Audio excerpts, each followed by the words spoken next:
open until January the 16th. The Toto Dutch Open Darts is by far the largest darts party in the world that you should not miss. And the men's and women's champions go to the Lakeside in December 2024. The Swiss Open and Helvetia Open tournaments are held from May 31st till June the 2nd. One of the longest running tournaments in Europe invites you to join them in the most beautiful surroundings you'll find in Europe. The Swedish Open and Masters is held from August 16th till 18th. A popular tournament for many of Europe's best aerosmiths. For more information on each of these tournaments, go to the link in the description. A special thank you to our tournament sponsors Winmore, A&G Travel Group, iDarts, Dart Connect, CT1 and Quiff.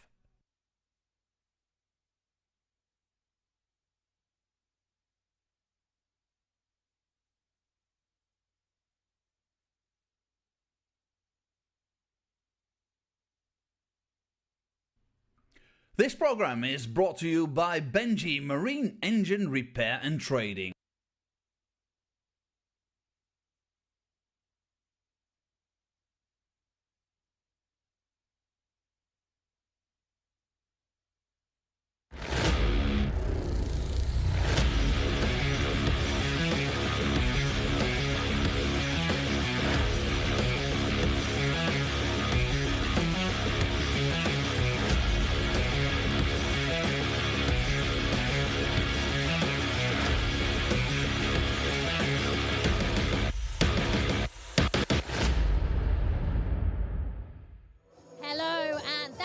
Joining us here in Lakeside, the iconic home of World Darts. It is finals day. Today is the day we've been waiting for. We'll get to see who will be crowned our CT1 WDF World Darts Champions for 2023. I'm Jo Ankia, and alongside me today is Scott Mitchell, a man who won this tournament back in 2015. Memories coming back, Scott, being here, finals day. Yeah, absolutely. You know, walking around the hotel this morning, having stayed over, everything felt very similar. The hotel was quiet. You know, most of the competitors have gone home now, and it's just a very different thing. You would expect it to be really hustly and bustly, and it wasn't. So it's, yeah, very similar to 2015. What will our finalists be doing, thinking, feeling at this very moment, Scott? Well, the last couple of hours before your game comes absolutely flies by. You know, you feel like it's late in the day, but the day just goes. You have your breakfast, and the next thing you know, you're throwing darts out there on the world-famous stage. It really does pass that quickly. And they'll be feeling nervous out the back, but they just want the game to get going. You want to get up there. That's where it feels most natural, not the hustle and bustle of being out the back. They want to get away from everybody and get up there and do their thing. And it's been a great week, hasn't it? 9 days. We're into day 9. Can you believe it? We saw two of our favourites, two former world champions, get knocked out yesterday in Jelle Klaassen and Neil Duff. So what have you been, or your overall thoughts of this week's build-up and of our finalists to come? Well, it's only natural that the week was going to be a slow burner. We had so many debutants from so many new nations at the start of the week. It was news to them to come onto the stage. And as they got on the stage, as the week's gone on, the averages have got better and better, and the games have got better. And it culminates in finals day, where the games should be as good as they get. How exciting is this? Well, let's run you through our order of the day. We're going to start things off with the women's girls finals. So that is the 18 and under girls finals. And in that final is Aurora Focasato of Italy against Christina Churai of Hungary. Then it is the boys finals, 18 and under. Bradley van der Velden of Netherlands against Ireland's Adam D, who surprised a lot of people yesterday. Big crowd in here for him yesterday. Then it is our senior women, Bo Greaves. She's sure to have the audience behind her. England's Bo Greaves taking on Eileen de Graaf of the Netherlands. And in our men's final, Andy Bartens from Belgium against an underdog who's been on a Cinderella run, Chris Landman of the Netherlands.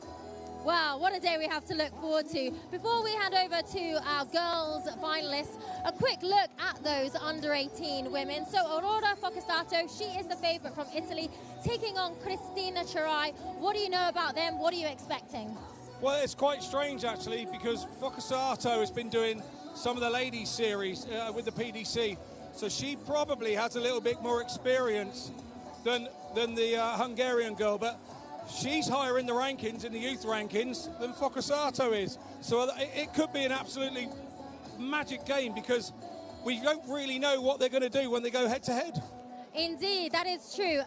They have faced each other once already, and Focasato did win that. She is the favourite, as you say, but Hungary puts a lot of effort into their development of their darts players, especially at youth level, especially the women.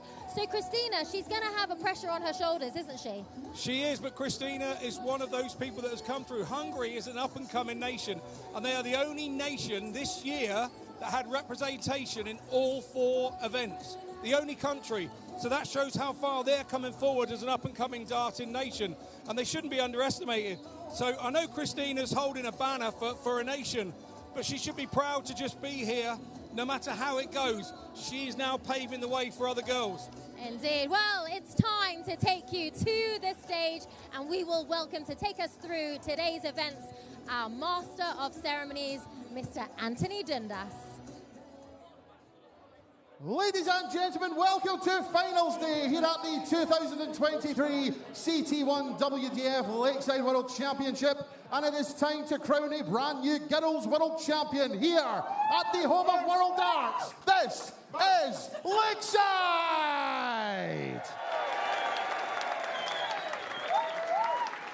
We welcome to the stage, first of all, the reigning and 2-time WDF Europe Cup Youth Girls Singles Champion from Italy, Aurora Focasato!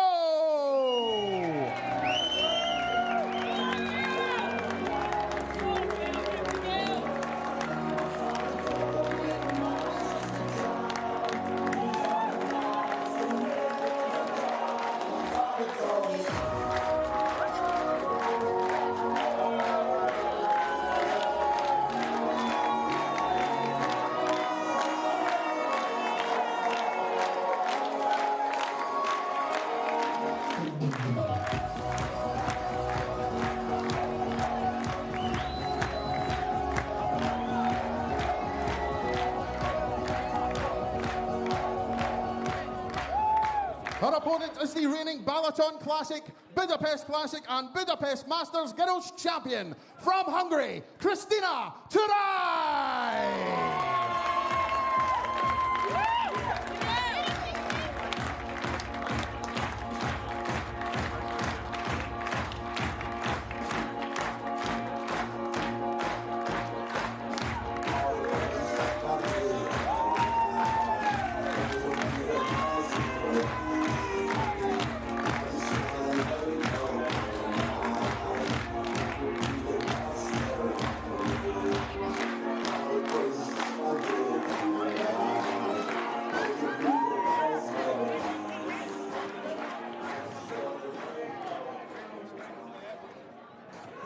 Hello everyone. For the final time this week, we welcome you back to the wonderful Lakeside. 70 games have been and gone, 4 more remain, and these 4 are particularly special. At the end of each one, we will be crowning a new champion. It promises to be a fascinating day. Following this, we've got the boys' final between Adam D and Bradley van der Velden. Then Bo Greaves looks to continue her quest to win back-to-back Lakeside titles against the number 2 seed Eileen de Graaf before the main course of the evening, Andy Bartons against Chris Landman. But for now, it is the girls who take to the stage. Aurora Focasato throwing now the first representative from Italy in at these championships, continuing the theme of real continental edge. It's Hungary's Cristina Cerai who she is facing. One of 5 players from Hungary in this tournament, and as Scott mentioned to Joe before we started here, Hungary, the only nation who have representation across all 4 tournaments. It is rated number 3 against number 6 in the girls' rankings, but Aurora does have that extra experience of playing in the women's series, And in their couple of head-to-head meetings, she has taken victory, winning 4-2 and 4-3. But this will be an extended format. They'll have to win at least 6 legs in order to claim the trophy, which you can see just behind Nick Rolls there. It will be Christina to get things off and underway. My name's Dan McCarthy, and for the final time this week, I'm delighted to be joined by 2015 Lakeside World Champion Scott Mitchell. Scott, you've been in this finals day before. Just what feelings are rushing through the players' minds right now? As I said to Joe, it's just all about wanting to get on. You know, that it's quite nervy for the last couple of hours before, but the time passes so quickly, and before you know it, we are here, and you're being called out on your walk-on, and then the butterflies really hit then, and it's just the most amazing feeling that everybody should get to experience. You know, I think my philosophy is if you win one, that's good enough. You shouldn't be allowed back. Let somebody else experience it, because it's a great feeling, really great feeling. 95. Yeah, I can certainly imagine. And if we thought the boys were being thrown in the deep end yesterday, these two young ladies are playing straight away in a final. First to 2 sets, we will have a break after the first one. It is Christina who got things underway. Both of them reaching several finals in the WDF Youth Tour. Christina's won a couple of titles in her native Hungary. Aurora tends to split her time between doing the WDF and the PDC Women's Series, and that's why she's probably not as high in the rankings. But looking at the raw numbers, in terms of recorded averages, Aurora's tends to be in the sort of mid-60s range, while Christina's is in the mid-50s. So looking at those numbers, we probably expect the Italian to be a little bit too strong. Yeah, I totally agree. But like I say, I mentioned it yesterday, we play darts on a board and not on paper, and there's only so much paper that you can read and work out. So, although you have to say that Focusato has definitely made the better start.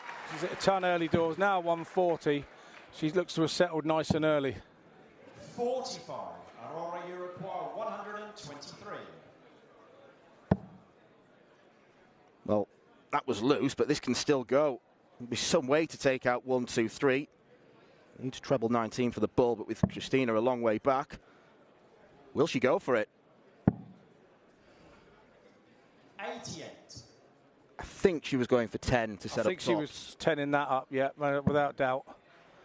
There we go, that's nice. Now Christina has settled down. She knows the leg's gone, and now she's throwing with a bit of freedom, and that's nice to see.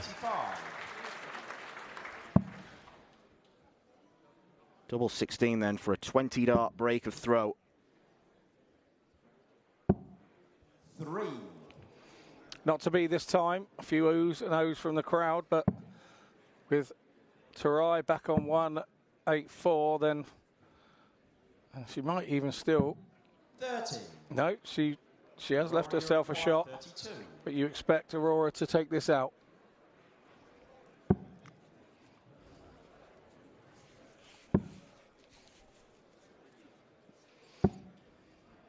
No score.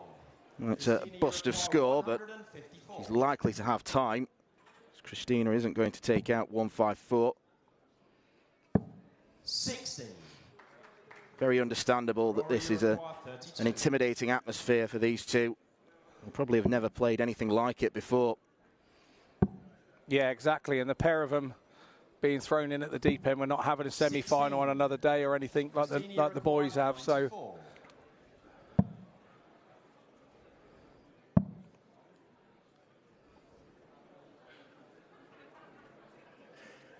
She's having a little smirk to herself, so nice that she has a little smile about it, 16.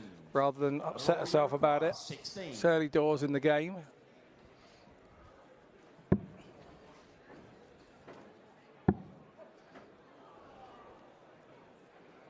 These, the longer they go on, the more difficult the double becomes. It starts to close and close and close and get narrower and narrower.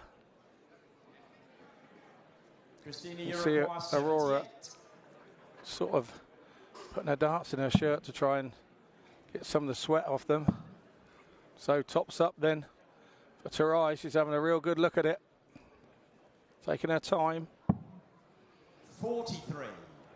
Maybe she'd have been better to have thrown straight away. She had a really nice marker there right at the top of the bed.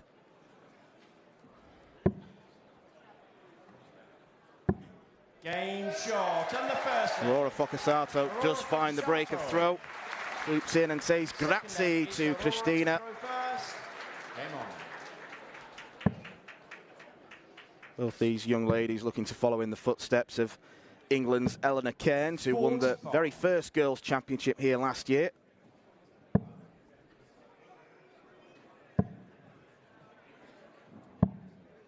$59. Good recovery there from Christina. That treble 19.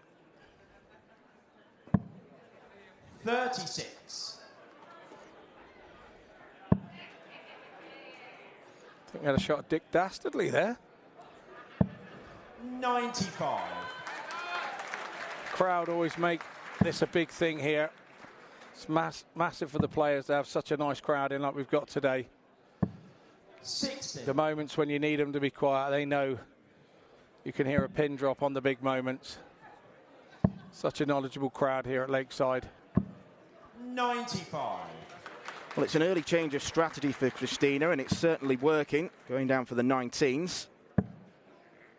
Similar to what Eileen de Graaf does, we'll see later on this evening. Now she's trying back up the top because she's on 2.52, very sensible. 85. Was unlucky with the last there. Just slid down the side of the dart in front. But she is down to a finish after 12, which really will settle her down. Christina, you require 167. Big Hungarian contingent supporting their youngest member, just 16 years old. Aurora's a little bit older at 17. She turns 18 on New Year's Day.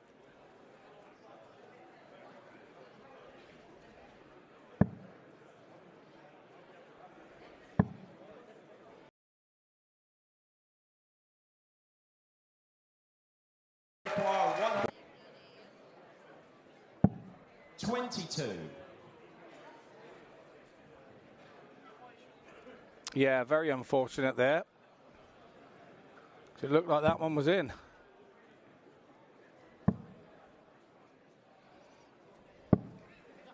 $55. Christina, you require Not a bad miss of the bullseye there to take the 5 off.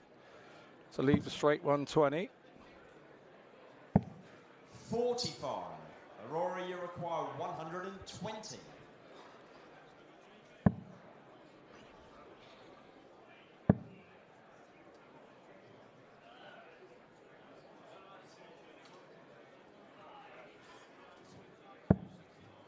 $32. Christina, you require 55. So a nice 15 there for Christina. She had a go at tops earlier. 15. That was unfortunate. Aurora, you require 88. A lot closer than the first attempt.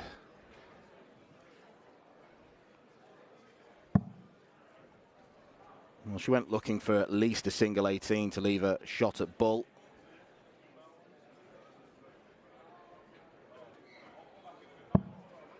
$40. Christina, you require 40.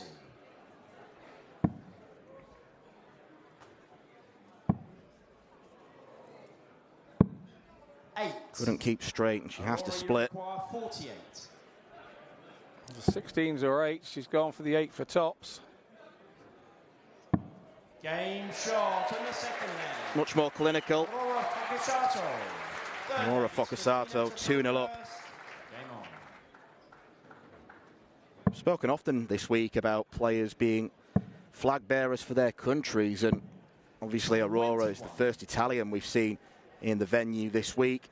Italy's never historically been a massive country with darts, so it's very interesting, and you wonder what the future holds for someone like Aurora, whether she could go on and really inspire lots of other Italians to take up darts.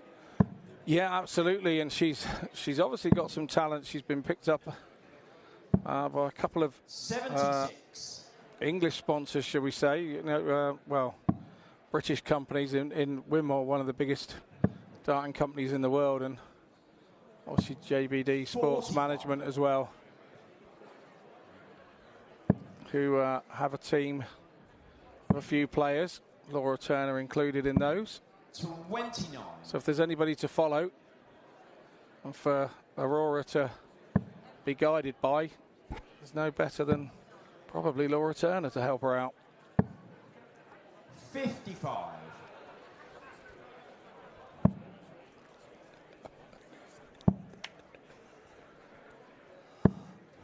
41.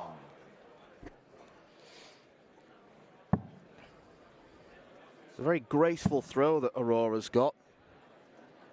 Lots of extension on the arm. Exactly how you'd coach players to play.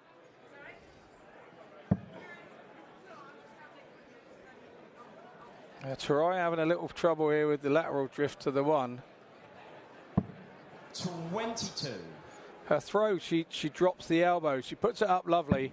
She then drops the elbow and then kicks her hand over to her right and then throws. It's quite a strange movement.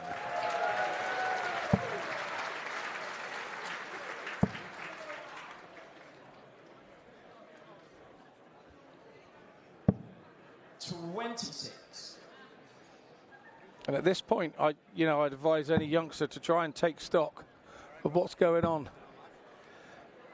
And, 45. Go back to basics, try and hit some big 20s and let them drop down. Don't keep going for the treble, full bore, because that's when you make a mistake.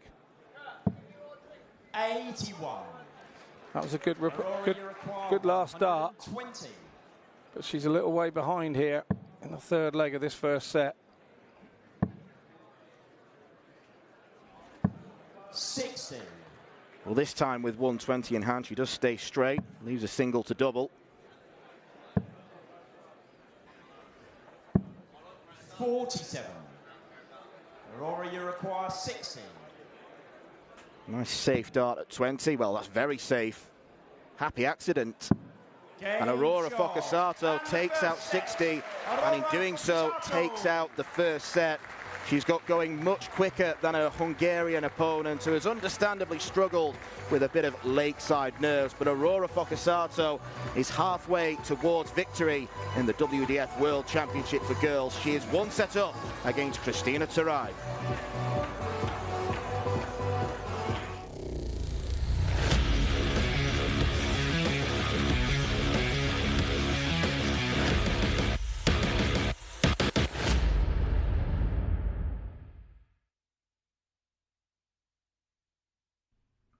This program is brought to you by Benji Marine Engine Repair and Trading, specialized in Wärtsilä engines with a 24-hour-a-day, high-quality, worldwide service. And by Hemeco Storage Systems, your one-stop storage system solution with over 100 years of experience. The 45th annual Win More Fleetwood Memorial Las Vegas Open will be held from January 19th till the 21st. Sin City welcomes you to come and play in the entertainment capital of the world. Both men's and women's champions will win places at the 2024 WDF World Championships. The Romanian Darts Festival is from January the 26th till January the 28th. Come join the party in Bucharest. Register to play by Wednesday the 24th of January. The Toto Dutch Open Darts is held from February 1st till February 4th. Registration is open until January the 16th. The Toto Dutch Open Darts is by far the largest darts party in the world that you should not miss. And the men's and women's champions go to the Lakeside in December 2024. The Swiss Open and Helvetia Open tournaments are held from May 31st till June the 2nd.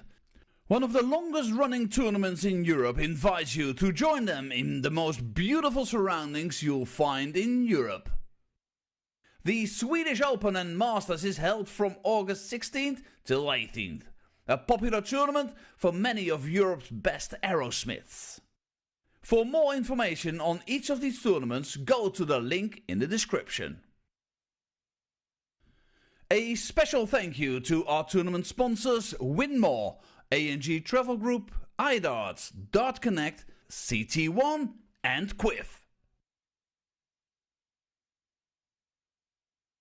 Welcome back to Lakeside. We are one set in of the girls' finals, and Aurora Focasato is leading by 1-0. She's won all 3 legs. She looks like she is running away with it and taking it all in her stride here, doesn't she, the favourite, Aurora? She does, and she had a really good start by breaking Christina's throw early doors, and that settles you down, and she got a double nice and early. But then the second leg, she really struggled to get out, and she allowed Christina to get down and have a double, which she pulled into the 5, but then she went straight out to be 2 up. And it's just, you know, Christina's had a double, and she hasn't quite converted. Had she converted one of those, she'd have been settled by now. But she's not, so she's got to get a leg on the board. When you say Christina isn't quite settled, is it the nerves of the big occasion?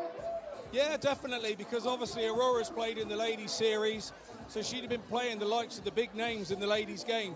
So when she comes into this situation and plays Christina, she probably wouldn't be as apprehensive, as worried as if she was playing one of the big names, Lisa Ashton or whatever. And Aurora, she really is one to watch for the future. So far, we've seen her play in the world stage before. In terms of Italy, this is really one of the first youth players that has gone this far and done really well. It's a great thing for Italy going forward, isn't it? Yeah, Italy, when you talk to the players out there, I've been out to the Italian Open a couple of times, and they talk about soft tip out there more than they do steel tip. So, yeah, they're more soft tip based than steel tip, but if we can get somebody and they can get somebody being a world champion, maybe that could turn things around over there in Italy as a darting nation. Well, let's see. At the moment, Aurora Focasato is leading by 1-0 against Cristina Churai. Let's take it back to the stage. Thank you, Joe. I do believe that Aurora's extra experience is starting to show. And she has played all the big names in the women's series. A few meetings with Fallon Sherrock. She's played both of today's finalists in Bo Greaves and Eileen de Graaf. She took a couple of legs off de Graaf as well. Seen her average in the 70s before on the women's series. And one of her very best performances came in a final last year in the Malta Masters, averaging 73. So Cristina has certainly got to raise her game. Aurora Focasato can particularly take confidence from the doubling in legs 2 and 3. Tops and double 10 were taking out at the very first attempt. And Scott Mitchell, we do need to see far more from Cristina if she is to go on, turn this around and win the title. Yeah, absolutely. She needs a leg on the board, and she needs it quickly before the game gets away from her. I'm sure that her people have been out there and said, you know, stop being nervous, because that's you just stopping you. That's not your opponent doing anything. And obviously the break came at a good time for Cristina, because that's a great start. She looks much more positive already. Yeah, the 140 will make her feel a whole lot better, as will the very respectful round of applause from the crowd. There'll surely be a lot of empathy around the venue, knowing that these two are so young. It's completely new territory for them. And they're hoping to do themselves justice. 100. Good response from Focasato. Just keeps the pressure on Churai. 30. And there we go, that pressure of the big ton put the pressure massively on Cristina. 60. Cristina knows that she's not the favourite in this, and so she should be able to play with a bit of freedom as the underdog. She's heading back downstairs to the 19s. Disappointed with that. 85. Pops back upstairs for a try and hits a treble 20. Yeah, it's one of those matches where the rankings don't necessarily paint the full picture. Christina's third, Aurora is number 6. It was a bit of a slip from her, but it is because Aurora is splitting her time between the WDF and the PDC Women's Series. 45. You've got to admire the bravery of that decision as well. The fact that she is going up, she is playing against the so-called senior players. 84. Not that we can describe Bo Greaves as particularly senior, given she's only 19 herself. But she's backing herself. Here's Aurora. 45. Yeah, I totally agree with that, and it's something I said to Joe there in the break. She has placed the likes of Lisa Ashton and the big names of the game, so she won't actually see Christina as one of those. She's just got to make sure that the situation doesn't get her. And she's got to stop thinking that she's in the World Championship Girls Final. 66. But how do you do that? House full of people, you're on one of the most iconic stages in the world. Trims off the 7. She just drifts into the 5. 31. Christina, you require 40. Big chance for Christina then. If she can hit this, it will obviously settle her down massively. 20. Aurora, you require 76. Well, she has had chances. Doubles in 3 of the legs we've played so far. She's going to get another. 44. Christina, you require 20.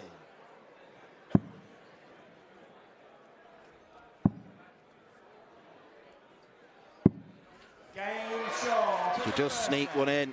Christina Turai is on the board. Second leg is Christina to throw first. Game on. And that's fantastic for her.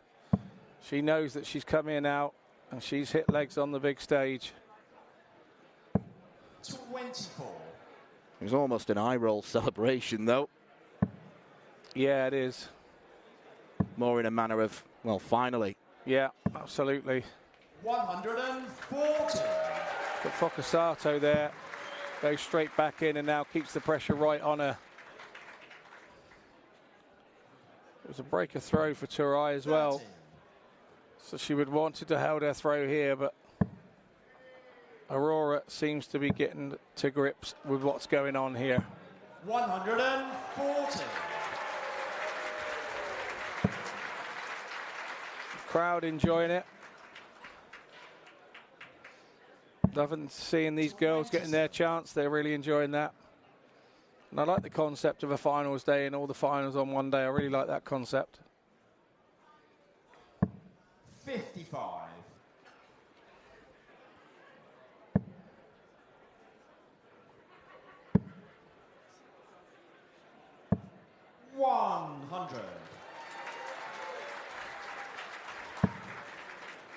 Again, a good opportunity there. Good throw from Turai, but a little too late in the leg. 100. And Aurora Focasato responds with a ton of her own. Yeah, it's been a fabulous leg. 45. Girls starting to settle. That's the sign. The girls are starting to settle. 16 for tops. She's hit this once before. And she hits it again. It's a 15 dart leg for Aurora Focasato. Yeah, nicely done, young lady. Nicely done. Not too shabby, a 15 dart leg. 100. She really looks to be wanting to kick on now, doesn't she? 32. Well, just to measure how good a 15 dart leg is, it's an average of just over 100. That's world-class darts over one leg. Yeah, exactly right. 100. And now she goes 2 tons back to back. You'd say she's starting to believe. 45. She's averaging around 61 at the minute, which would smash last year's final record between Eleanor Cairns and Vibke Riemann. 45.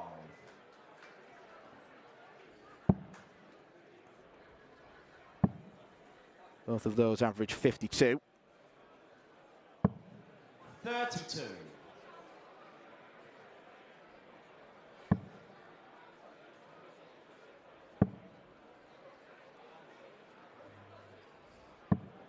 58. A rare loose one there from Focasato in this leg.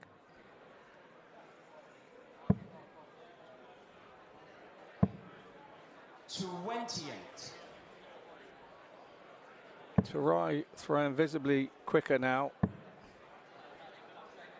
Focusato's doing the same. 98.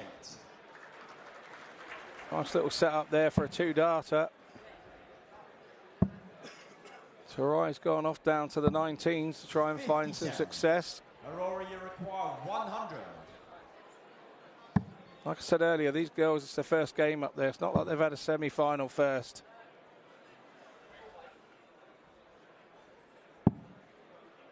27. I think the little grin from Aurora there suggests she was going for two tops. 114. Aurora, you require 73. No score. Well overtrained, that would be said in the pub. Overtrained. Yeah, I think she's been so comfortable on tops. She thought she'd burn a couple of darts so she could get to the target.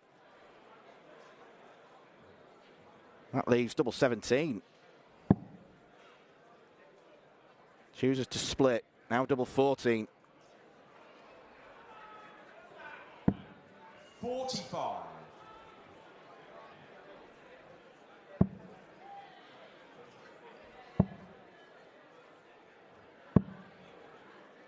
Not sure I'd be going that way in the long term. 28. It's just getting it down.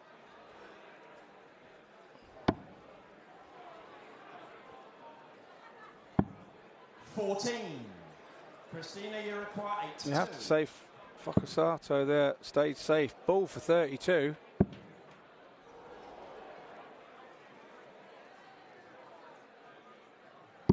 Game. What a shot out. Where did that come from, Dan? Where did that come from? Fourth leg, it's Christina to throw first. Game on. Made the shot so much easier, the fact that she absolutely nailed the bullseye. And that will give her confidence. It really will. A nice, clean out like that. A beautiful shot. We all get confidence. Even me, we get confidence from nice little 82s like that. 81.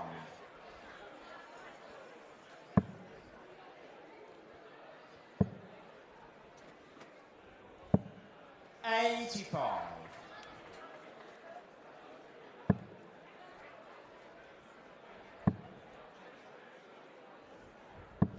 60.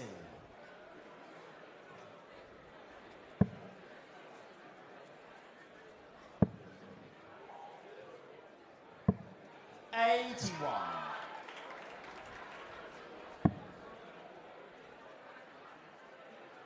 I'm not happy with that dart, but she should be happy with the result. It stayed on the board and 80 points scored. I know of a bar in Italy who play a lot of steel tip. 82. The Animal House probably watching this with intent. Have you visited before? I haven't, no, but the guy that runs it is an Italian darting legend, Mr. Sergi. And yeah, been to many World Cups and Europe Cups for Italy. 54. Yeah, we are seeing a little bit more presence from Italy in the darting world. They played in the PDC World Cup over the summer. Kelly Torretta and the magnificently mustachioed Massimo Dante won the first game of the tournament against Switzerland. 43. So Tarai is sort of got away down there under 100 in 18 darts, and 41. that 82 shot seems to have stunned Aurora a little bit. Here she is, she's at it again. 71 with a treble 13 smack bang centre. You require 149.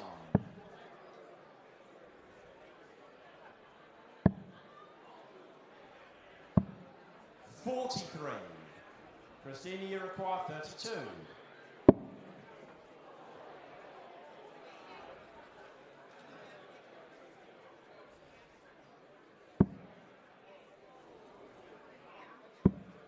No score.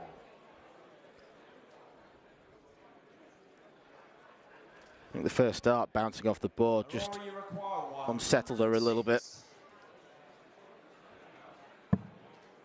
To break the throw again. Just the wrong side of the wire. 74. Christina, you require 32. It's off up to 24 now. Nice marker. 8. Went wide of it. Aurora, you require 32. So a set chance. Come and gone again for Tarai. Game short in the fourth leg. Aurora Focusato. Focusato on the doubles seems to be feast or famine. She's either hitting them first start or she's taken a while to get out. Well, she's won 5 legs so far. 4 of them, she's taken the double at the first attempt. The first leg took 12. Yeah. But she has looked pretty good on the outer ring in general. She has, and 40. And now the tide has turned from that lovely 82 shot from Tarai. She needed to take that leg and take the set to make Aurora think. And Aurora's throwing a little bit quicker now, a little bit more positively. She attempts to get this World Championship over the line.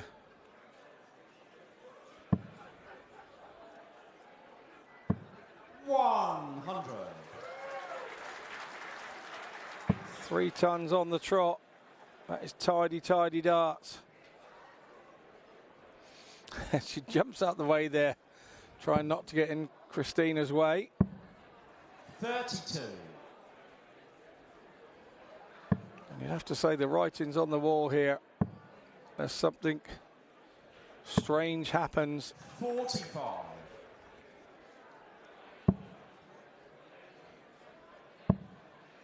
Robin seemed to agree with me there. 45. Aurora, you require 156.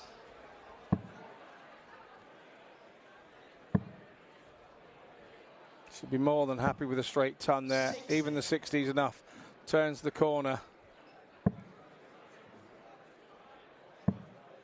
Yeah, she's on a 2-darter, and you suspect she's going to get plenty of chances. 96.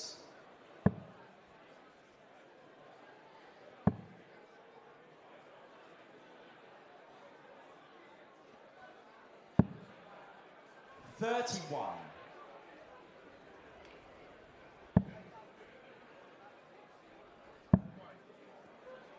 However, 171.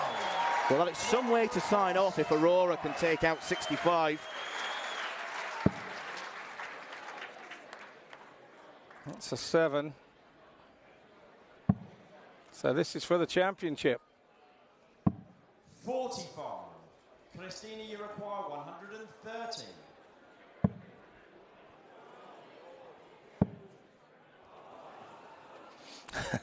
Who's and ours here? It's like Panto season, isn't it? 68. Aurora, you require 20. Another chance for the title. Game It is Forza Italia here at Lakeside, as Aurora Focusato has taken the girls' title. 2023 CT1. You're the champion. I promise you, you are champion, Aurora. 2023 CT1. Big cuddle from Christina Tarai. Aurora Focusato wins in straight sets.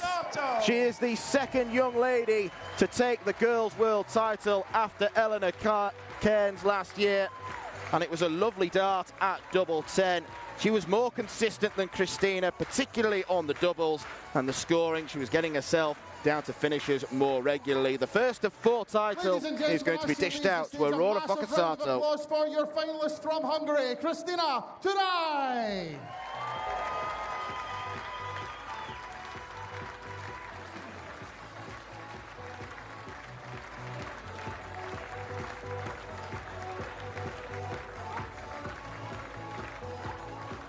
We now move straight into our presentation, and we welcome to the stage to conduct the presentation the Vice President of the World Darts Federation, Mr. Buddy Bartoletta.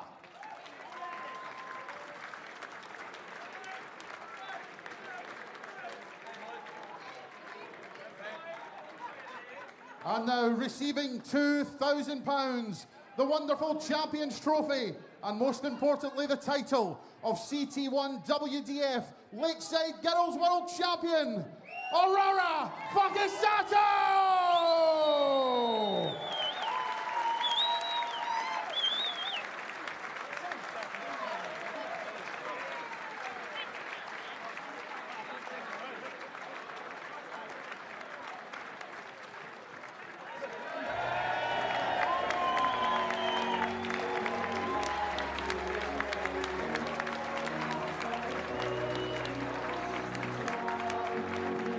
One more time for your champion, Aurora Fukasato!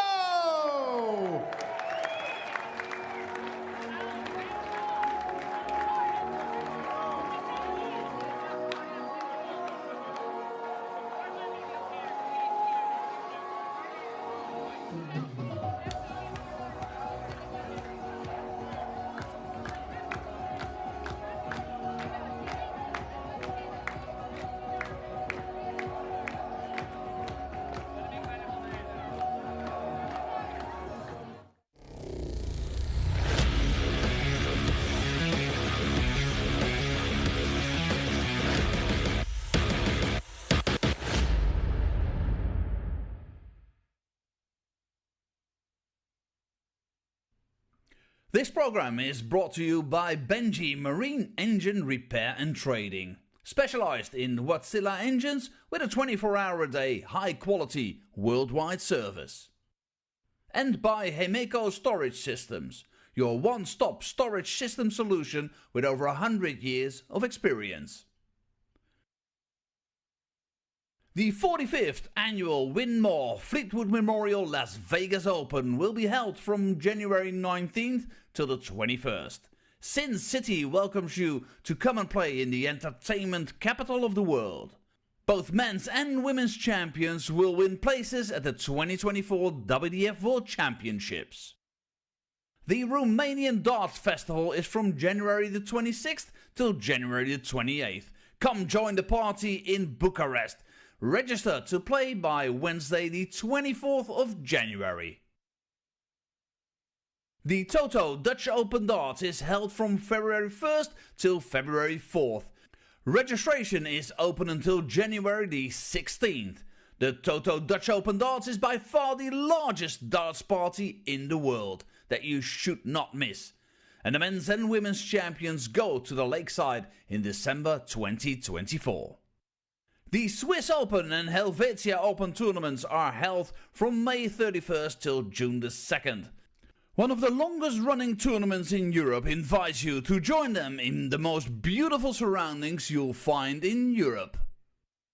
The Swedish Open and Masters is held from August 16th till 18th. A popular tournament for many of Europe's best aerosmiths. For more information on each of these tournaments, go to the link in the description. A special thank you to our tournament sponsors Winmore, A&G Travel Group, iDarts, Dart Connect, CT1 and Quiff. Welcome back to Lakeside. We have just witnessed our girls world champion, the CT1 WDF world champion for 2023 is Aurora Fukasato. What a special moment for Aurora.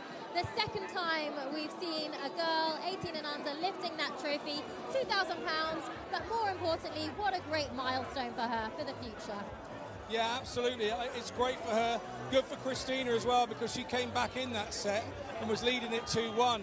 So Aurora really had to dig deep to get herself out of the mire, and she did it. And of course, there's a little matter of the £2,000 check as well. That's going to help her travel around to more tournaments, learn more things, and that's exactly what we want from our youth players. And what we saw of Aurora today on this big stage, she didn't have any warm-up, any build-up this week. They qualified for this back in December. How special is she? What we saw of her performance just now. What I liked about her was her finishing. I think she was a little nervous. It is only a short format. She was a little nervous on the scoring, but she did hit scores. But the finishing, she was getting out in 1 and 2 darts. She had one leg where she struggled a little bit with double 8, and her opponent had a dart, a double, and then she went straight out and one dart. It's the finishing you can't teach, and the mentality of how to finish games off. She has that. She's now got to develop the game even more, but let's not run away with it. She's just a young lady. Let's not overrush her. Let's let her take her time. Let's let her enjoy this moment, and we'll see where she goes from here. She's 17 years old, though. Do you think we should see her back here next year, or is it time to step up to senior level? Well, I think she probably will step up to senior level. She already is, but when you compare her to the age of Bo, who's 19, that's the thing. That's where you've got to compete with, and so she's got to find some gears, but we've got to give her time to do that. It's a great day for her. It's a great day for Italian darts. Let's let them enjoy that today.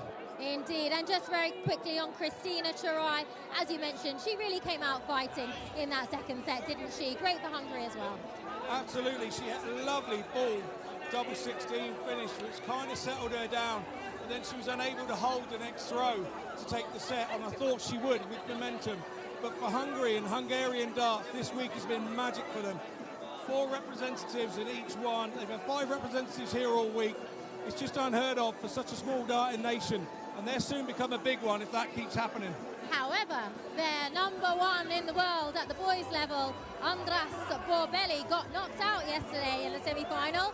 Up next is our boys final, and Adam D of Ireland is the man who knocked out the number 1 seed yesterday. Get ready for the roof to raise in here, because Adam D, did he have a crowd behind him yesterday from Ireland, taking him all the way into the finals today. He meets Bradley van der Velden from the Netherlands. Adam is 18, Bradley is 15. Let's just have a quick recap of that triumph yesterday. We didn't necessarily expect Adam to make this final, did we? No, we kind of didn't. He was the underdog, but he played the game like he was the underdog. He took a little bit of time to settle, and then when he settled and started putting his game out there, that's what put the number 1 seed under pressure. And we know that he can perform under pressure. We know he can perform with the help of his family behind him, the crowd. Let me ask you this then, with the favourite number 1 seed out yesterday, who do you expect to come through today in this final? Adam D of Ireland or Bradley van der Velden of the Netherlands? Well, Adam D's got more experience being 18 years old, and he will have that pomp that he's knocked out the favourite for the tournament. So he'll be happy in the position that he's in. You can rest on your laurels too much. Bradley van der Velden, he's got a little bit about him. We saw that in his match. So I expect there to be a bit of peacockery between the two of them. They've got you need a little bit of something about you to make you a dart player, a little bit of arrogance, and they both actually have that. And we'll see which one can overcome the other with that little bit of arrogance. And Adam D is, of course, 18 years old, so this is his last chance to win this world title at boys level. So it would be a pretty big deal if he won, especially with this British crowd, Irish crowd here today behind him. There'll be a lot of noise in here, won't there? There will be, and what a way to sign off from your youth sort of darts, really, at WDF level, to sign off as a world champion. There's no better way to go. With the 15-year-old Bradley, he maybe have chances to come back and do it again. But for Adam, this is last chance saloon for him, and I'm sure that will add a little bit of pressure to what he's doing today. Okay, well, that is just coming up for you after our break. So don't go anywhere. Join us back here. It is Adam D of Ireland against Bradley van der Velden of the Netherlands in the Boys World Championship final.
Ladies and gentlemen, it's time to find out who will be our boys champion at the CT1 WDF Lakeside World Championship.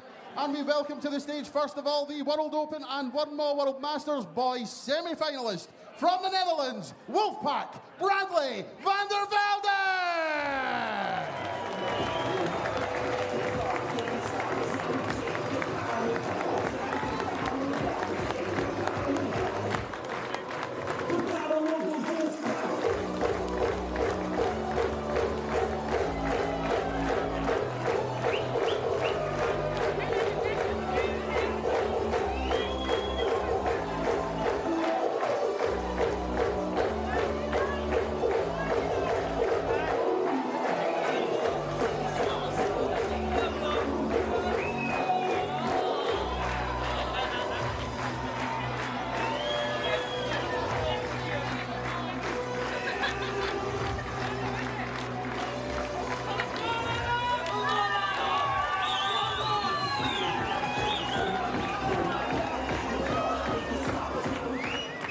Welcome to the stage the former Irish Open Youth Champion, the reigning Swiss Open Youth Champion from the Republic of Ireland, the one and only Adam D!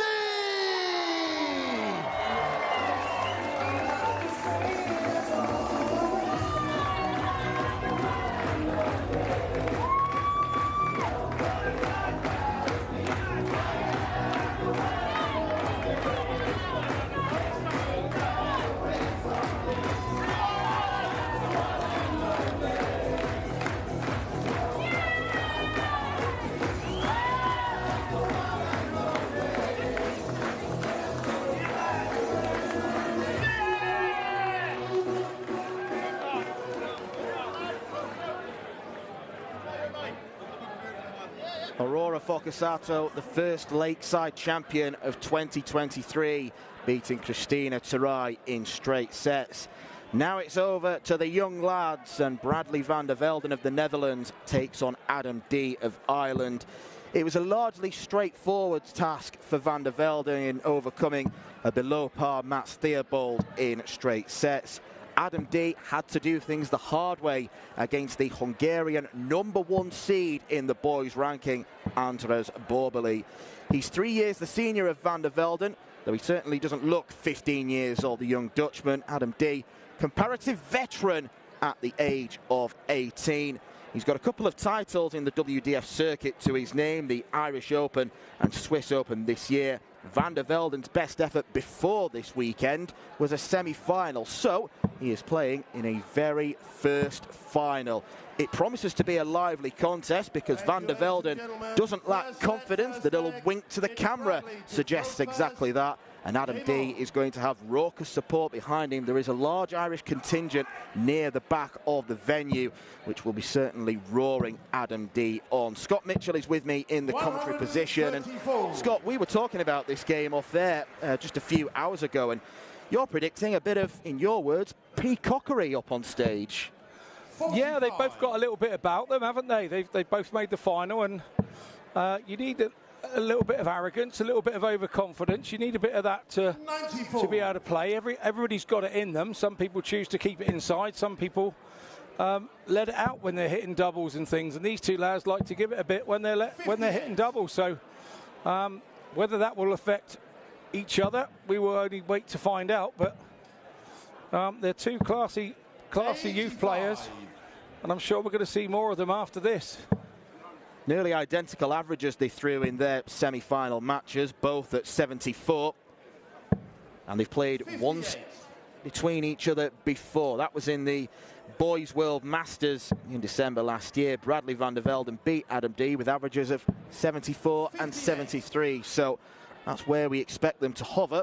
Well, van der Velden has certainly started the stronger of the two. It was a bit of a slow start for Adam D in set one against Andres Borbeli, but he showed his best darts the later the game went on, and the extended format could play into his hands. Yeah, absolutely, Dan. I think you're right. I think there's no rush to be belted in there and worried about it. It's all about 67. Getting your range and everything, so you haven't got to panic if you lose the first couple of legs and lose a set, because, like you say, it's all been extended.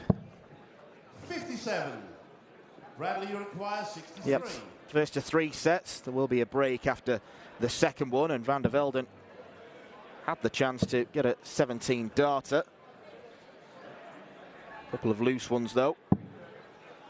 27.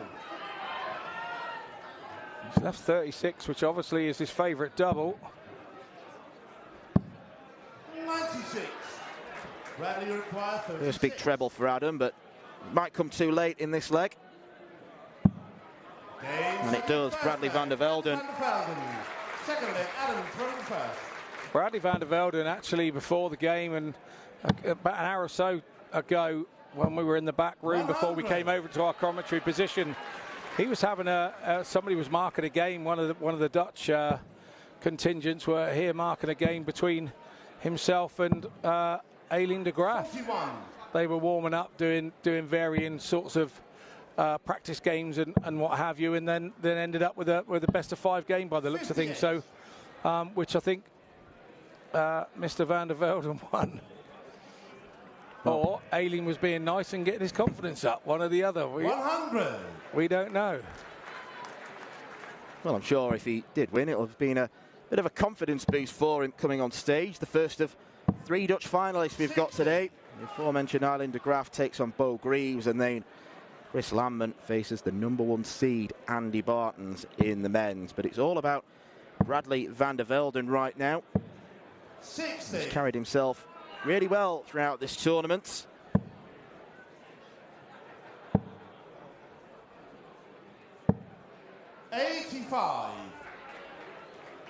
We did see a couple of nuns in the crowd earlier, and they were actually up as part of the meet and greet and actually had a few darts on the stage before proceedings today. And you wouldn't believe it, one of the sisters' name was Mary and the other one's name was Teresa. So we had Sister Mary and Mother Teresa. You couldn't, there they are, you couldn't write it, could not write it. And Mary on the right actually won the dart off as well.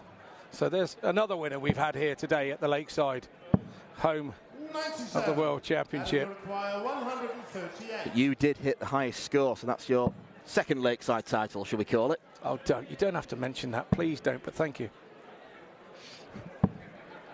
48.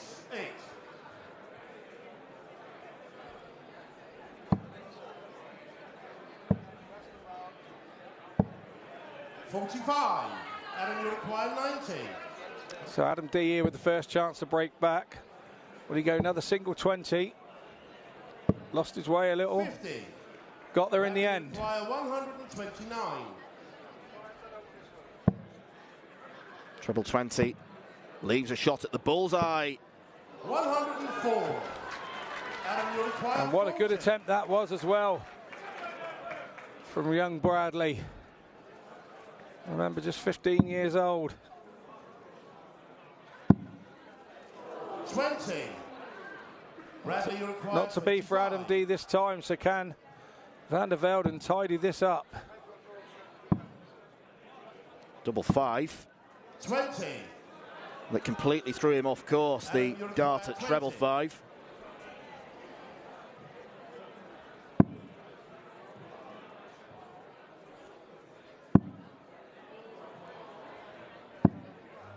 No score. Now, what I'm seeing here in the difference in Adam D's throw today is that he is not throwing as quickly as he was yesterday.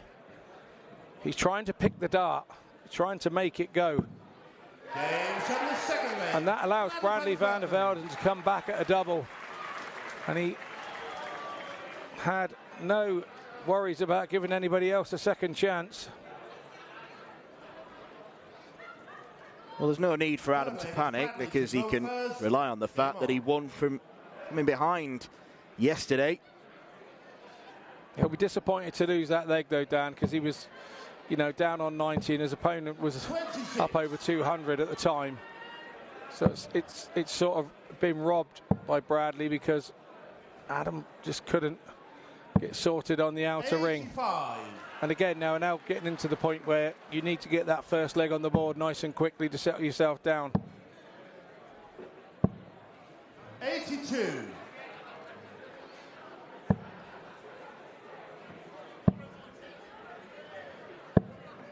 96. the rankings and the comparative experience suggest that this should be 45. Adam's title. He's number 13 on the list compared to 33 of Van der Velden. 58. Both of them earned their right to play on this stage. Semi-final wins. 139.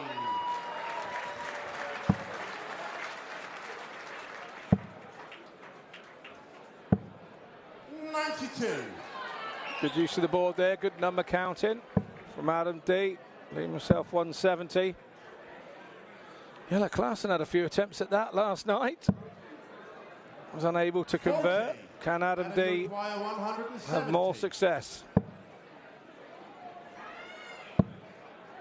The answer is no. He needs to pick off a big treble. 44. Just to give himself a better opportunity. Bradley's on a bogey number, but 126 is a difficult outshot. Yeah, I made it 5 170 attempts from Yella last night, so quite literally a handful.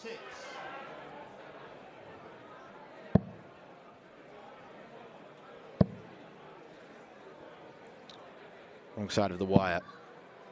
105. As is that one. Bradley requires 76. So a bit scruffy from Adam D at the end of the leg here. 76, Bradley should get a dart. Looks like it's 24. Up to double 12. And that's the set. Bradley Van der Velden, the underdog in this match, has taken the first set without too much bother. Adam D had a couple of chances there at a double in one of the legs, but 50. Other than that, Bradley's looked to have bossed it so far in set one. Yeah, he certainly has, and it was another accidental double that teed him up for double 12. We saw that from Aurora Focasato when she required 60, hit tops, and then double 10 went the dart after.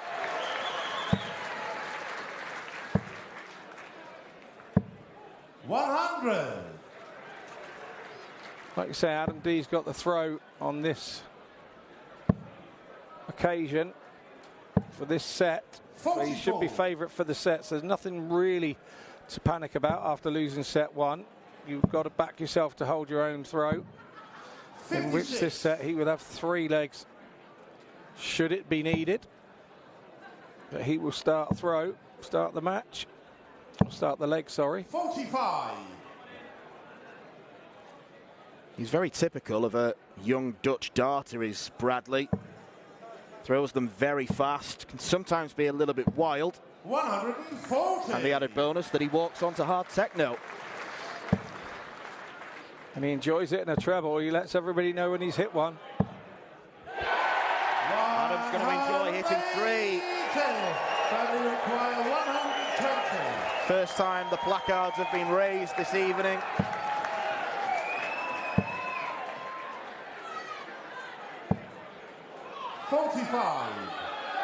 Adam will require 42.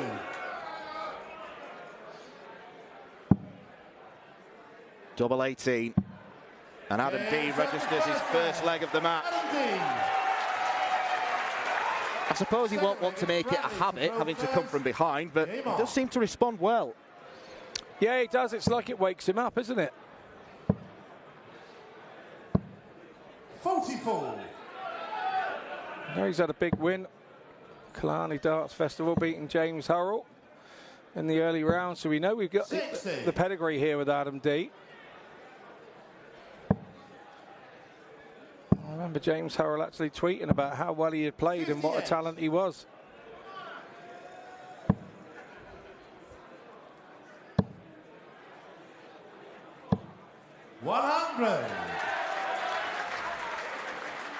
Yeah, he's played on the development tour in the past as Adam D, and he has hit averages in the mid-90s.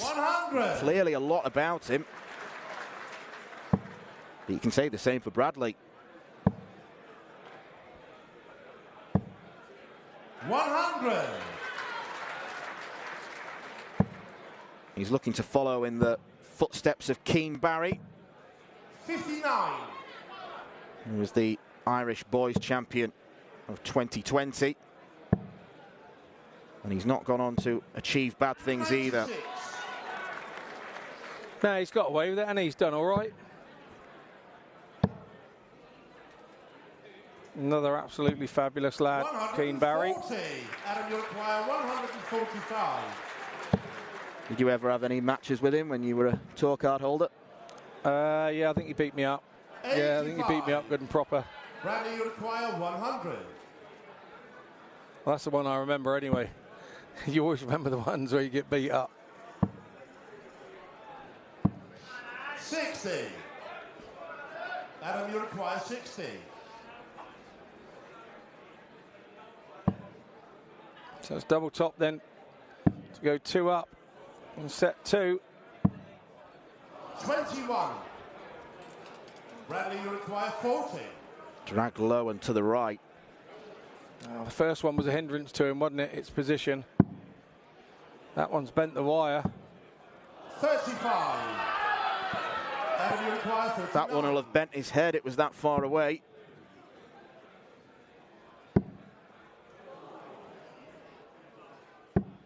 That one's straight in.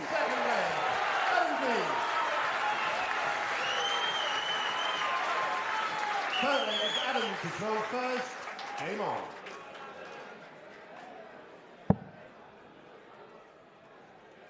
Yeah, neither of them are shrinking violets, are they? 43. No, we knew that before they started.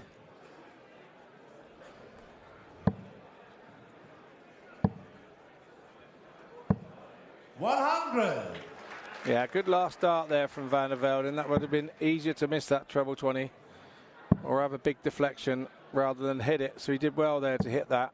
84. Slide the dart down around the side. There's Team D, out in our crowd. As Dan mentioned at the start, 100. they were extremely vocal yesterday, encouraging their man or their boy. 44.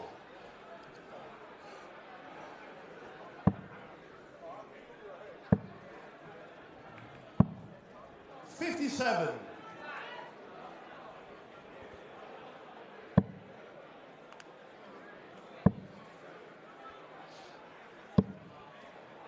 40.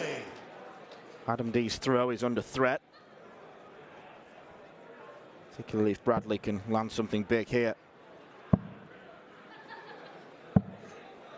93. That's not bad. He is, or does have a tendency, at least in this match, for the darts to drop below the treble. Because they stick up in the board, he's been forced to switch. Bradley require 151.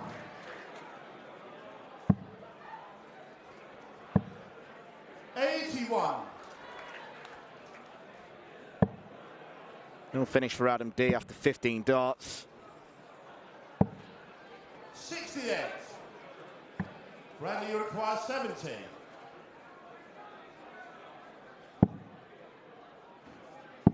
Another single 15 leaves tops. 50. Adam, you require 122. We'll start on treble 18. That leaves the bullseye. 73. Touch of adrenaline there in that one. 20. This one you'd feel would get Van der Velde back on track. No score. Through the last dart very Adam, you quickly. require 49.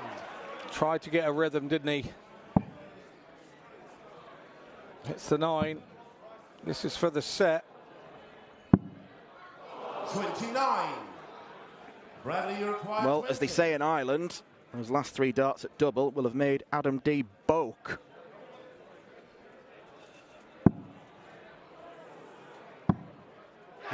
Double 5 is there for Bradley Van der Velde.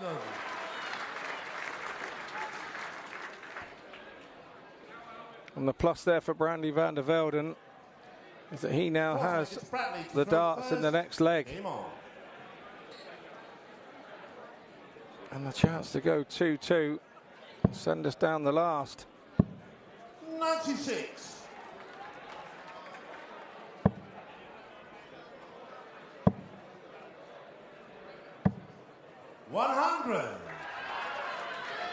And reliably informed, it wasn't Adam D that beat James Hurrell. So thank you, Suzanne, for that. 82.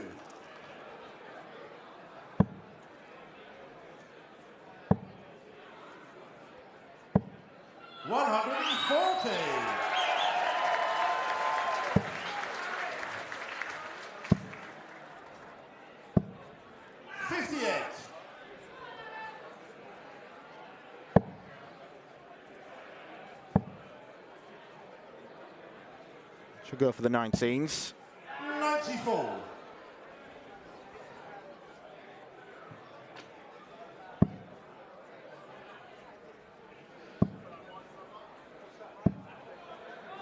Adam, you require 167.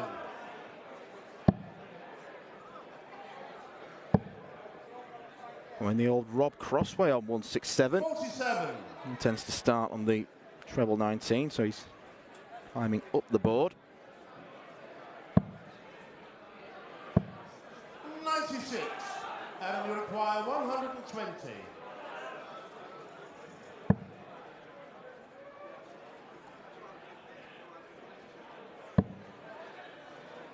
Just above the wire. 60. Half the score. 112. There's the Dutch contingent supporting Bradley van der Velden. The first start wasn't in the same postcode as the treble 20, so couldn't use it as a guide. Requires 60. This for the sets. Down for double 15. 30. The oohs and ahs from the crowd today. They're really into this.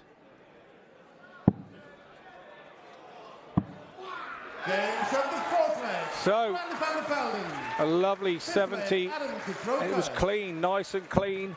Gives you confidence. There's the pump. There's the bit of peacockery we were talking about. 43.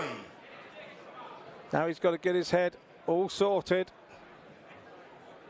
Grab the energy back and not let it affect the next throw. 96. Yeah, even though these are two young kids, all things considered, it probably will be, especially if it goes the full 5 sets, it'll be the longest game of darts they'll have ever played, and it's then becomes a test of concentration. 96. It's fair to say that Bradley van der Velden lost his way a little bit there when Adam D got 2 up. And then sort of 41. got a leg that maybe he shouldn't have had, and then he hasn't looked back again. Brings it to 2-2. 100. He still has to break Adam D, but he's throwing at such a pace that he looks very confident indeed. 59. There's Christian Sorensen, who's had a very good debut this year, our Danish referee. 95.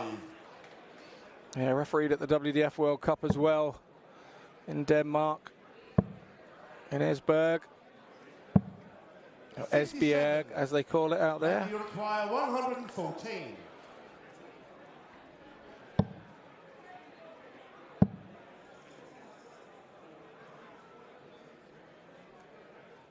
Back to treble 20, he'd leave double 8. Yeah, 76, Bradley, 76. 98. All picked off. Remember, you can always ask the referee what you've got left or what you've scored. He's not allowed to tell you where to go. 100. Absolutely. Bradley, you require 16. So for a set that looked very unlikely indeed just a few moments ago, 15-year-old Bradley van der Velden moving right across the hockey. It's a long way. No score. Adam, you require 160. This is perhaps a chance that Adam didn't expect to get. We know he's capable. Treble 19. Not to be on this occasion. 40. Bradley, you require.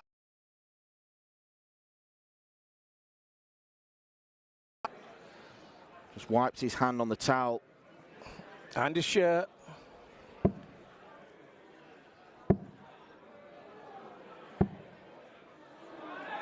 Double 8 is costing him.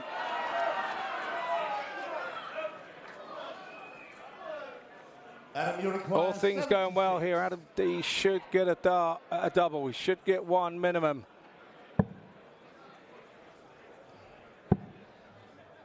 And that Tops dart for will the be set. at tops. 56.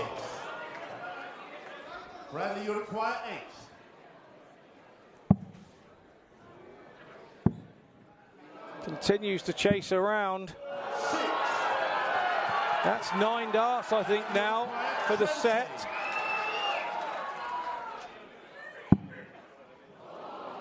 That's an adrenaline pump dart, that one.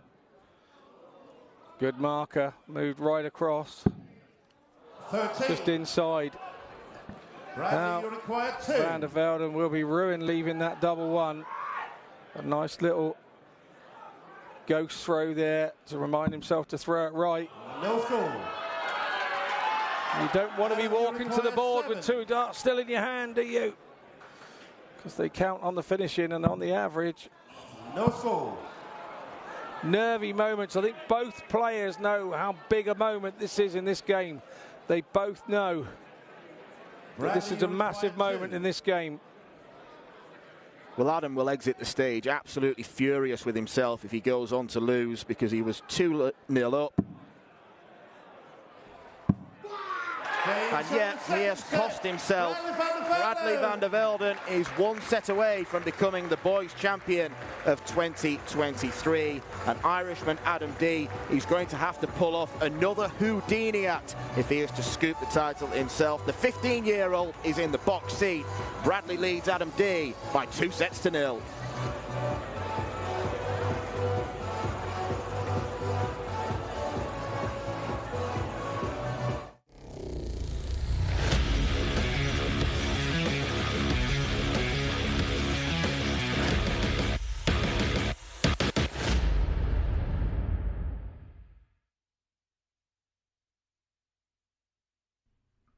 This program is brought to you by Benji Marine Engine Repair and Trading. Specialized in Wärtsilä engines with a 24-hour-a-day, high-quality, worldwide service.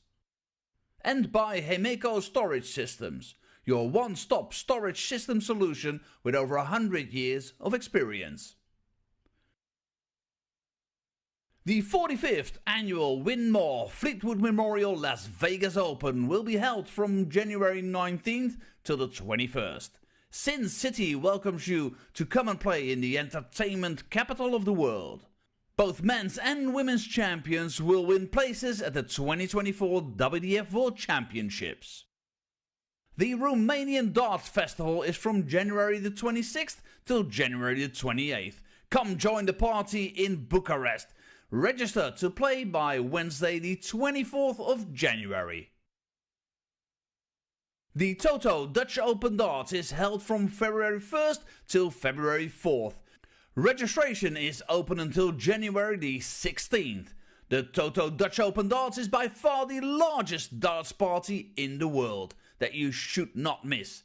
And the men's and women's champions go to the Lakeside in December 2024.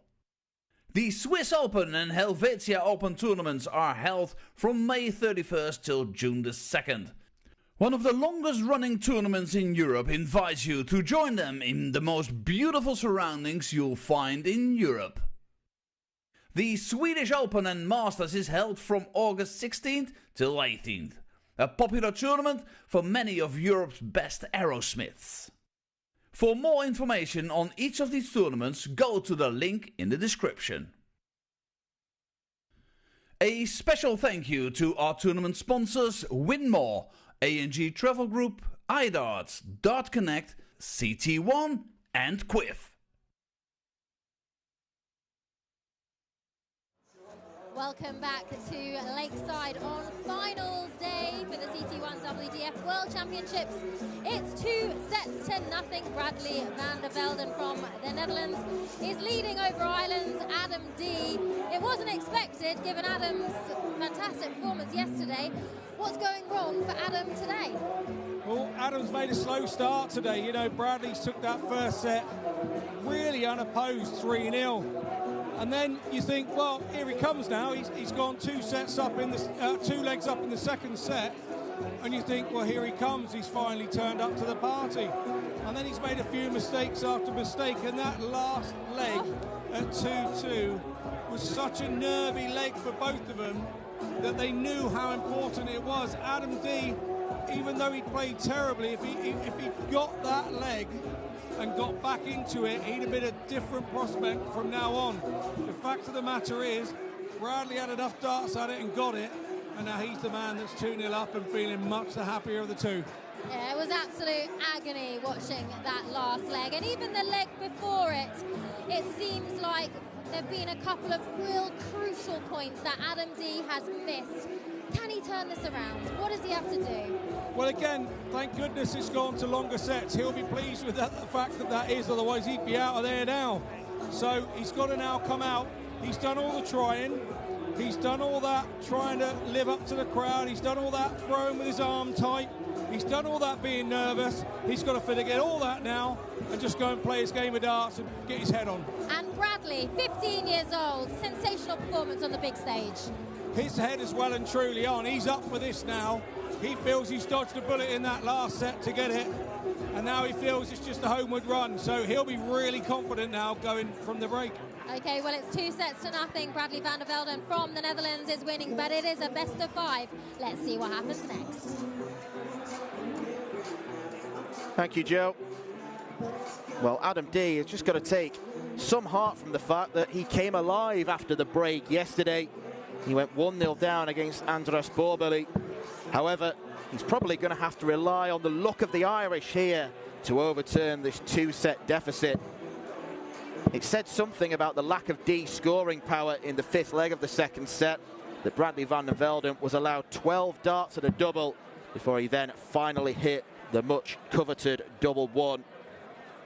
D's the 4th Irishman to get to the final in the Youth Championship. Keane Barry, who we mentioned, won in 2020, but Jordan Boyce and Killian Heffernan went down to defeat in 2016 and 2018 respectively.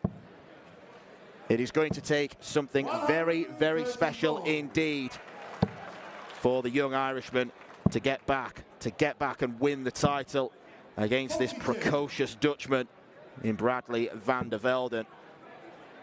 He let out a huge roar when he hit double 1, and even though it turned into a bit of a farce the last leg, it could prove to be the most important of the match, Scott. Absolutely, and the most important thing now for Adam D is he has to break through to manage to take this set at some point.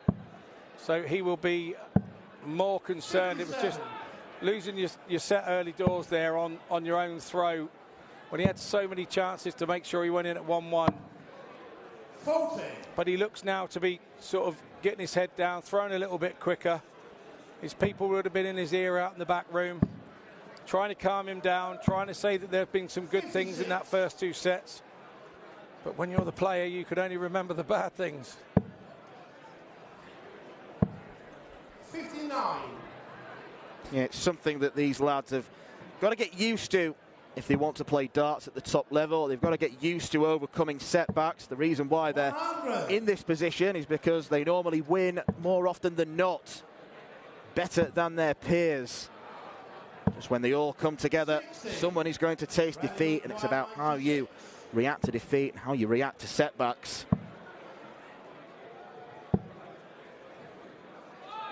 I was about to say here, Adam D's upped his pace a little bit on his throw-in, and I fear that that could fall into Bradley van der Velden's sort of Bugsy Malone. Yeah, it could fall into Bradley van der Velden's bracket of the speed that he likes to play, and it could help Bradley. 32.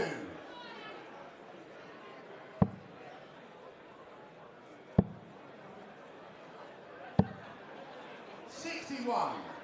Bradley, you require 40. Ideal start to the third set. Secondly, Adam to throw first. At this point in proceedings, you must not think about the finishing line. 96. You must not think about the finishing line. You've got to think about the next leg. And now his concentration should all be on trying to break this Adam D throw once more. 58. If you start thinking finish line, the finishing line gets further and further away from you. It's like the two people on the end of the tape keep walking down the track and taking it further away. So you mustn't think of that. But he's looking confident now. Adam D so unlucky with that bounce out there. And you're thinking, well, that'll be okay. And then your opponent goes in 180. He's had a few of those now. 137. Bradley van der Velden's really on his pomp now, isn't he? Looking confident, looking great. Bradley, you require 126. Bullseye. 96. Adam, you require 170. This would be a mighty ask, and once more, the 170 big fish goes a-begging. 58. Bradley, you require 30. Goes straight at double 15.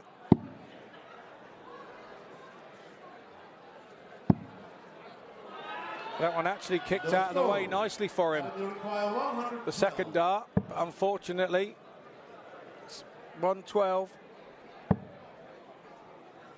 Not going to go this time. 100. Bradley, you require 30. Van der Velden wants 30. Takes He it as is well. one leg away. Van der Velden. And Bradley van der Velden could go on to win this match in straight sets. He could go on to win the entire tournament in straight sets. 2-0 up against Mats Theobald of Germany in the semi-finals. He is 2-0 up here in both legs and sets. It is a dream position for the 15-year-old who wouldn't become the youngest winner of the boys' tournament. That was Leighton Bennett when he sensationally defeated Nathan Gervin at just 13 years of age on the Lakeside stage. But Van der Velden, what a huge confidence boost this would be to him. He goes to try and develop his game even further. 43.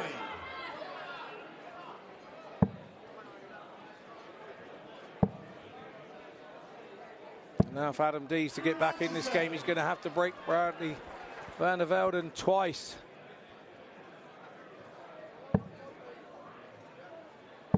He's only so far managed to do that once in the game. 58.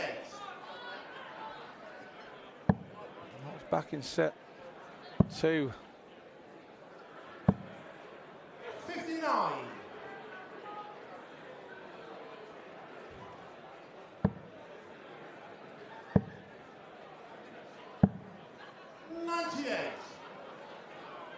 It's almost like a young Jelle Klaassen, the way that he throws the darts at such a speed around the board as well.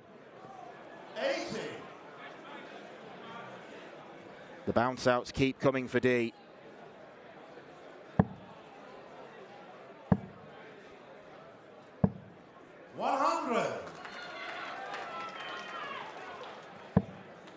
D in deep trouble. But if you can pick off a 140, 100. still make him favourite for the break back.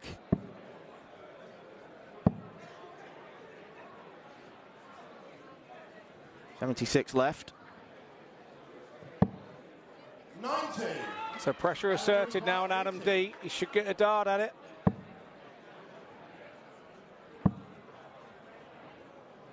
Got to move right across. 40. That might be that. You require 56. This is your moment, young man.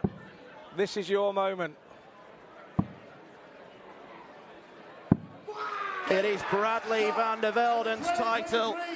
CT1 The Dutch WDF domination of the boys tournament continues, and he joins the likes of Colin Roelof, Justin Van Tergouw, and last year's winner Bradley Roosh as boys champion. A 3-0 straight sets win to follow the 2-0 scoreline in the semi-finals.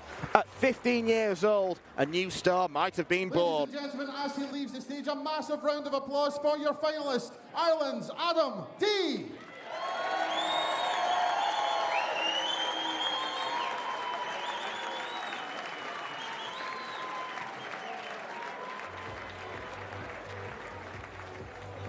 We move straight into our presentation to the champion, and we welcome back to the stage to conduct the presentation the Vice President of the World Darts Federation, Mr. Buddy Bartoletta.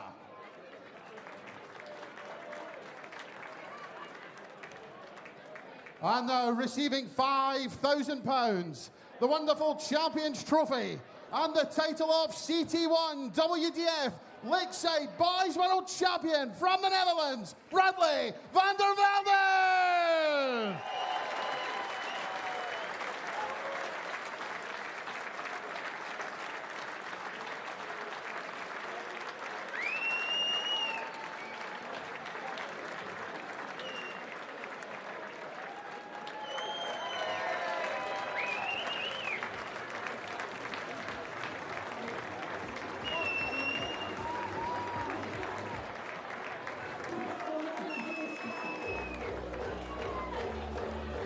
One more time, fire champion, Bradley van der Velde!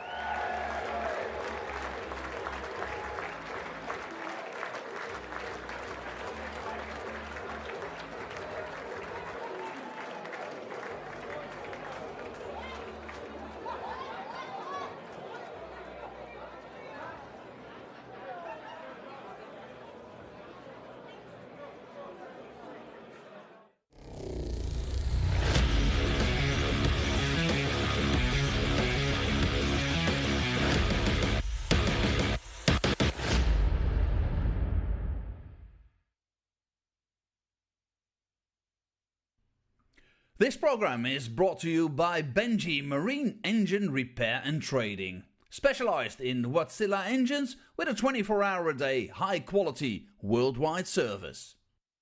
And by Hemeco Storage Systems, your one-stop storage system solution with over 100 years of experience. The 45th annual Win More Fleetwood Memorial Las Vegas Open will be held from January 19th till the 21st. Sin City welcomes you to come and play in the entertainment capital of the world. Both men's and women's champions will win places at the 2024 WDF World Championships. The Romanian Darts Festival is from January the 26th till January the 28th. Come join the party in Bucharest. Register to play by Wednesday the 24th of January. The Toto Dutch Open Darts is held from February 1st till February 4th. Registration is open until January the 16th. The Toto Dutch Open Darts is by far the largest darts party in the world that you should not miss. And the men's and women's champions go to the Lakeside in December 2024. The Swiss Open and Helvetia Open tournaments are held from May 31st till June the 2nd. One of the longest running tournaments in Europe invites you to join them in the most beautiful surroundings you'll find in Europe. The Swedish Open and Masters is held from August 16th till 18th. A popular tournament for many of Europe's best aerosmiths. For more information on each of these tournaments, go to the link in the description. A special thank you to our tournament sponsors Win More, A&G Travel Group, iDarts, Dart Connect, CT1 and Quiff. Welcome back to the CT1 WDF World Championships here in the lovely Lakeside. Well, we have just seen Bradley. This program is brought to you by Benji Marine Engine Repair and Trading, specialized in Wärtsilä engines with a 24-hour-a-day, high-quality, worldwide service. and by Hemeko Storage Systems, your one-stop storage system solution with over 100 years of experience. I think that destroyed Adam D. I think he came back. The 45th annual Winmore Fleetwood Memorial Las Vegas Open will be held from January 19th till the 21st. Sin City welcomes you to come and play in the entertainment capital of the world. Both men's and women's champions will win places at the 2024 WDF World Championships. What do you think happened? The Romanian Darts Festival is from January the 26th till January the 28th. Come join the party in Bucharest.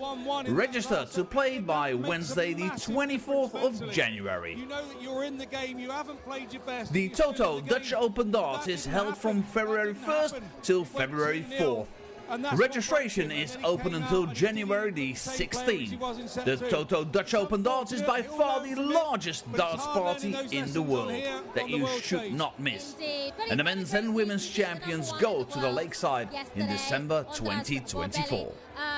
The Swiss Open and Helvetia Open tournaments are held from May 31st till June the 2nd. One of the longest running tournaments in Europe invites you to join them in the most beautiful surroundings you'll find in Europe.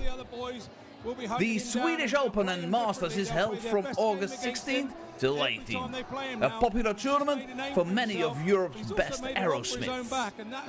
For more information on each of these tournaments, go to the link in the description. Well, hopefully that £5,000 that he won. A special thank you to our tournament sponsors Winmore, A&G Travel Group, iDarts, Dart Connect, CT1 and Quiff. Special Dutch lady coming up next, Eileen de Graaf, the second seed here.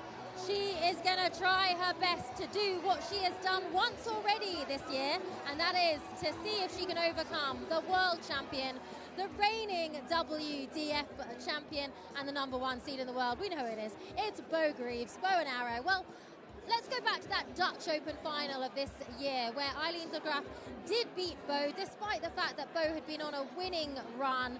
What can you tell us? What can you remember about that tournament, the way she did it? I remember she beat her 5-2.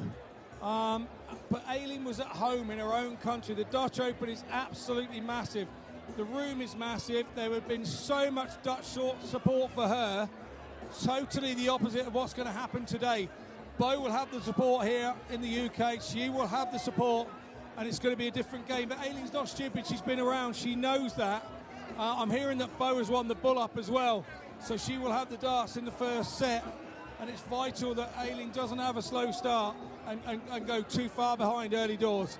Bo has looked so relaxed all week. It's hard to believe that she is still a teenager. Just such a smooth, confident, calm head on her shoulders. But she will know that Eileen has gotten the better of her once this year. Do you think that will play on her mind? Possibly, but it was 10 months ago now. She'll have it in the back of her mind that she has actually beat her before this year. But I think she'll be trying to say, well, that was 10 months ago. On the other end of the scale, when you're a player and you're beating somebody all the time, you know that they've got one game in them to get you. So you can sometimes start thinking, I hope it's my day and not hers. So she can have a doubt, but that's only natural. All dart players do that when you're playing somebody like this.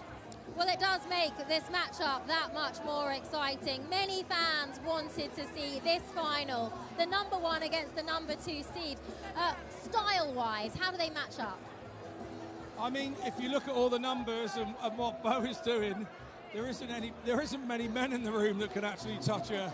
So you would say that she is such a hot favourite that there would be no point in putting any money on her. Okay. Well, averages-wise, we know Bo's been throwing around 88 all week. She hasn't been happy with that. She dropped a couple of legs yesterday against Rhiannon O'Sullivan. Do you think she'll be trying to better that play herself today? I think she'll be just trying to settle in early doors. It's a world final. She's been here before. It's new territory for de Graaf. And de Graaf is knowing that she's playing the very best lady in the world at the minute. So she's got to not let that get to her. She's got to do her own thing and try and do her own scoring. Forget she's playing Bo. But unfortunately, when you're playing Bo, you hear those big 180s and 140 shouts from the referee. Whether you don't look or what, you know they're happening. Indeed, that can't be easy. Well, as you say, it is de Graaf's first time in this final. but let's see if the reigning champion, Bo de Greaves, can hold it again. We'll be back after the commercial break.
Time for our women's final here at the 2023 CT1 WDF Lakeside World Championship. This is the home of World Darts. This is Lakeside!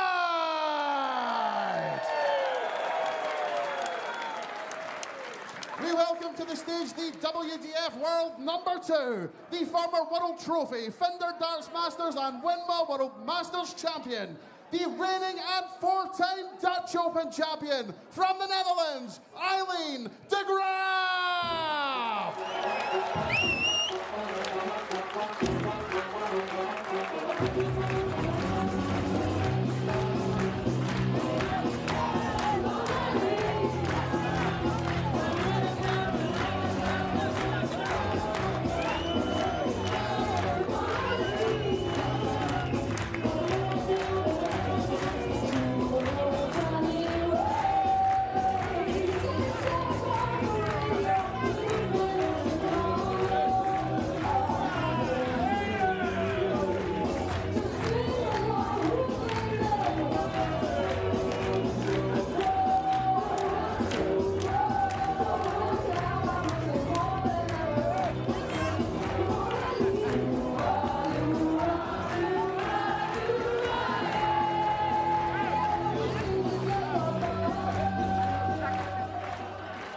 opponent is the reigning Winmore World Masters and WDF World Cup Singles Champion, the reigning Lakeside World Champion from England, Bo Greaves!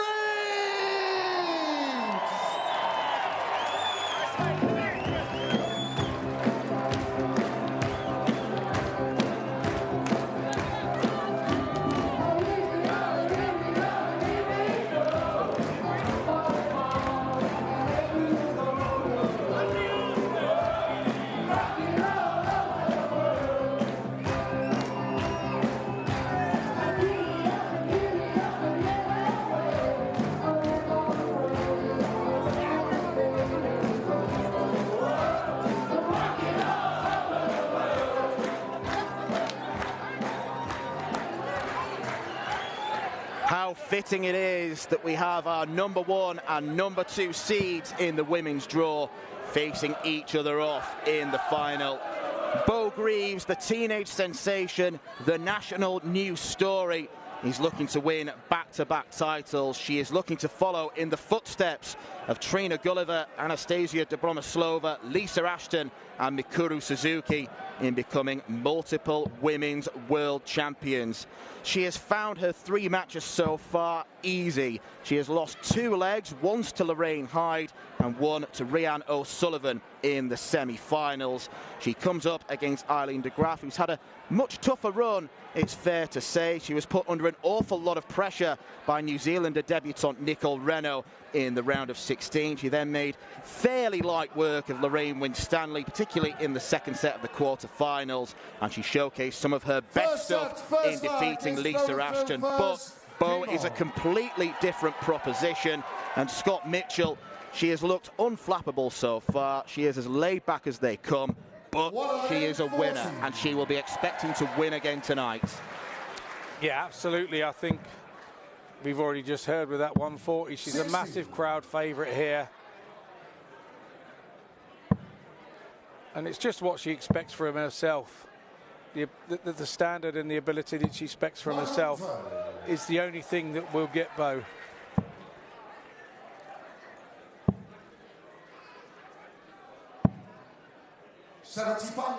Well, the reason why she's a crowd favourite is because she's got incredible talent at a young age, and she's a winner, and she's a big scorer, 60. And she makes big moments count. This would be the biggest moment in Eileen de Graaf's career. Finally, a World Championship finalist after a couple of exits at the semi-final stage. The toughest task of them all. 100. But what she's got to be thinking about is the fact that she defeated Bo in the Dutch Open final earlier this year. One of the biggest tournaments on the WDF scene, and she won that 5-2. She has proven herself against Bo.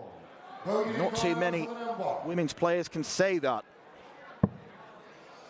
No, you're absolutely right, mate. It's Bo's scoring power is a big, big asset.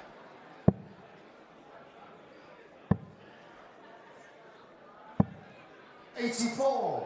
Bo Unicorn 52. To kick the final off with a 17-darter. 12. Eileen Unicorn 139.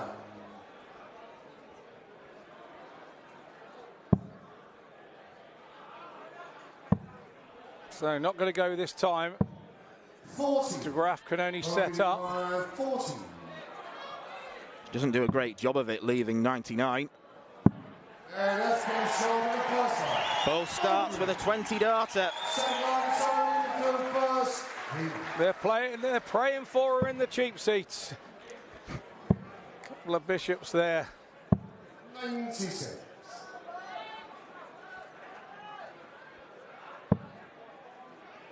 I know sometimes people maybe think we go a little bit over the top talking about Bo Greaves' talents, but 3 games so far, she's averaged 88, 88 and 90, and yet she's not really produced her best stuff yet. 56.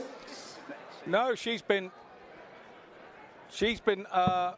absolutely brilliant, but she'll feel that she could have played better, 100. and that's what's going to drive her on and make her so good going forward. And realistically, she's the one that could reach the 10 world titles that Trina Gulliver has. She has age on her side, she has talent on her side, and there's going to be longevity, you would think. 100. Yeah, it's quite incredible to think just how much she's packed into such a young life. She's not going to turn 20 until next month. 85. And yet she's a world champion, multiple other titles, women's world match play, and throwing a bout of dartitis in the middle of it. She is quite the story.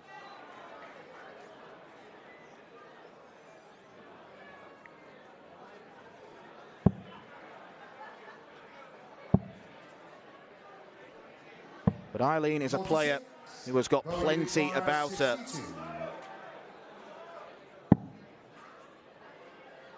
Should be one for double eight.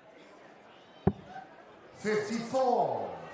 Eileen Unicorn 137.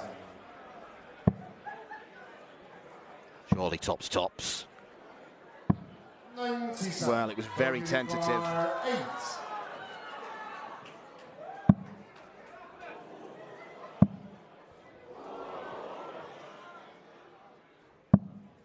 No score. Wow. So how does Greaves react to that? I'll tell you how she reacts. It'll be a different reaction if de Graaf goes straight out here. These are the chances she has to take. And that is a chance she does take. Well, with 2 legs in, and Bo has already faced more darts at a double than she did in the entire semi-final against Rhiannon O'Sullivan. Or as many, I should say. She hasn't dropped many legs over the championship either, has she? 117. No, it's a good quiz question. In the past 2 years, only 1 player has taken a set off Bo Greaves. And the answer is? No idea. Veronica Rehash, who was in the crowd earlier to support 27. Christina Chirai.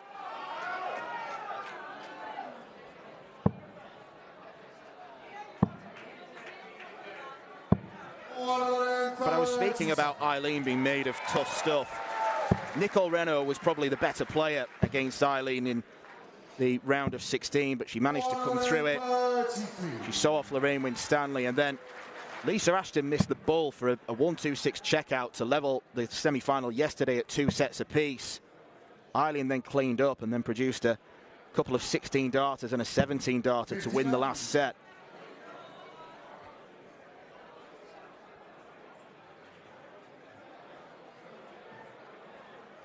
Bo hasn't got away yet, this leg.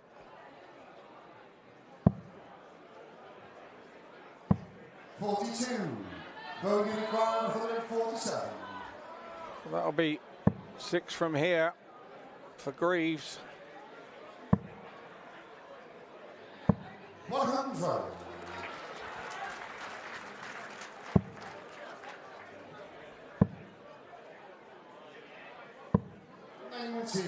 Bo Unicorn 47.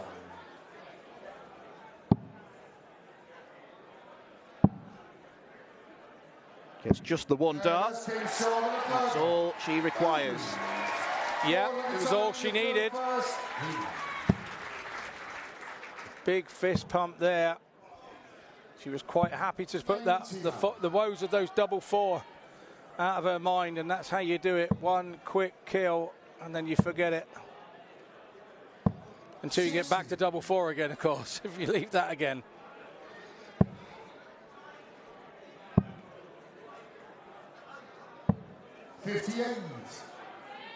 Eileen is a player who has a tendency to start on treble 19. He's unpredictable.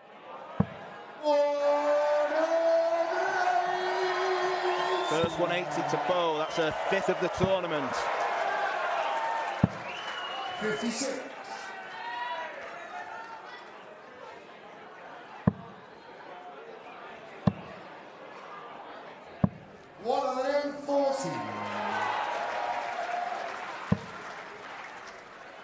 This is when she looks inviting. 100. Not quite to be there for de Graaf, but these are the shots that she does take out. 113. Overtrained there, hitting the ball when needed a 25. 96. Yeah, it's always the risk, and then you only leave 11, so you have to hit the single 3.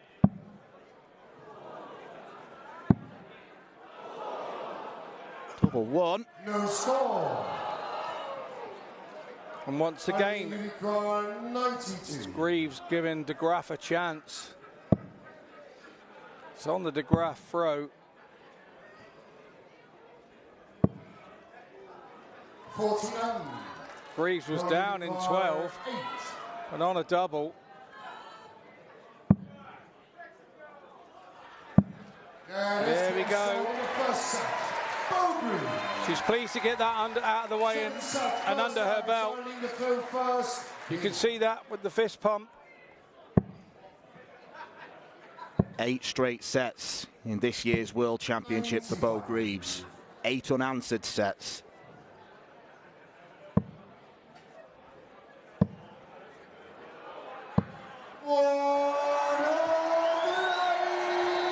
One of the reasons why she's able to score so massively is those really long points she uses. It means the barrel is further away from the board. Can nestle more of them closer together. No, I'm going to have to stop you there, mate. It's more to do with her absolute talent. Yes, it does help. Yeah, I know what you're saying. I could go and put those on my dart and still wouldn't hit as many 180s as she does. It is the talent as well as the equipment. It's being at one with your equipment. You're absolutely right. But, yeah. You just took the words out of my mouth. Just a bit of talent. 100.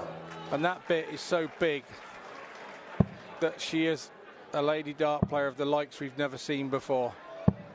133. She can leave herself on a bogey now and again, though. But she does tend to get herself out of it. Right on cue. She is in absolute full flow now. She is right on it. Set one in the bag. And now you fear for De Graaf. You really do. 32. I think Eileen De Graaf fears for Eileen De Graaf. She must be up on stage right now thinking, here we go again. I wonder if she'd swap that Dutch Open win for today. I'm sure she would. Anybody would. But did that Dutch Open win give Bo the concentration that she's needing today to make sure it doesn't happen again? Yeah, I think she used the first set to just maybe dust off any cobwebs. There were a few missed darts at double, but she's looked imperious in this last leg and a half. It's meeting number 15 between Bo Greaves and Eileen De Graaf. Bo's won 12 of them, including each of the last 6 since that Dutch Open win for Eileen. Nice little ton average thrown in there as well, back in Milton Keynes in the Women's Series in July.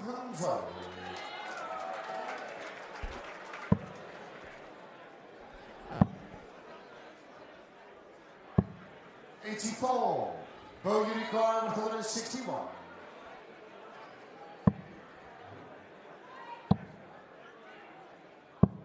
'99.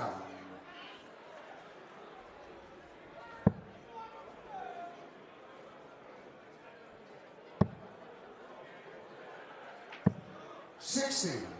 Bo Unicorn 62. Double 16. She thought that was in, but that one was in. It's a wry smile there from De Graaf, stood behind her.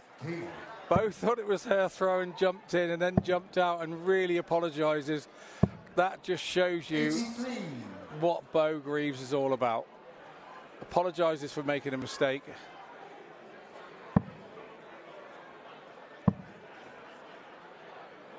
Just a very unassuming character.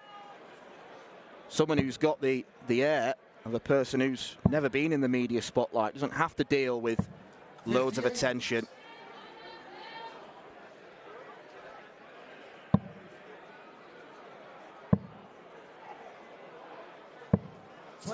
all. She's human. She is absolutely human.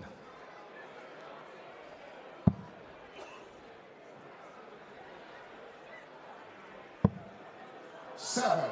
But because she's human, and when she makes a mistake, which is so rare, it then draws your opponent into mistake because she's thinking, wow, I need to get in here, I need to get in here, and then you over-try. We saw that with the graph right there.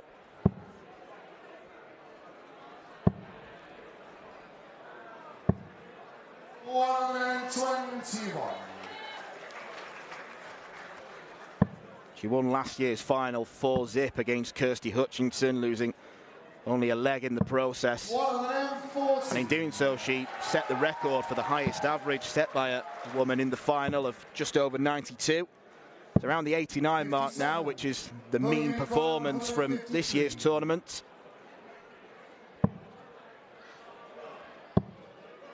Double 18.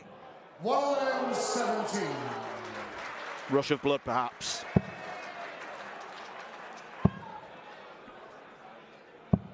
$45. Bogey required 36.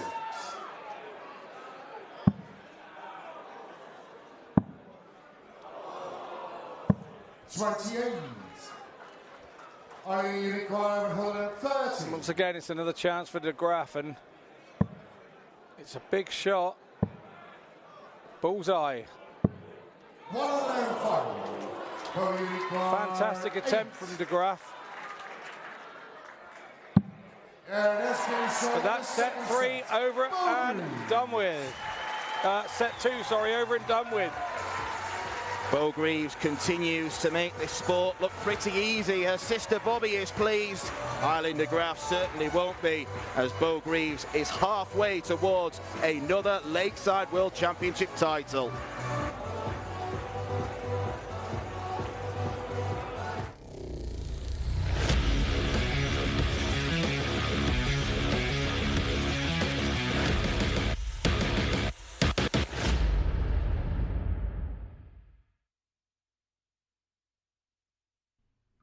This program is brought to you by Benji Marine Engine Repair and Trading, specialized in Wärtsilä engines with a 24-hour-a-day, high-quality, worldwide service.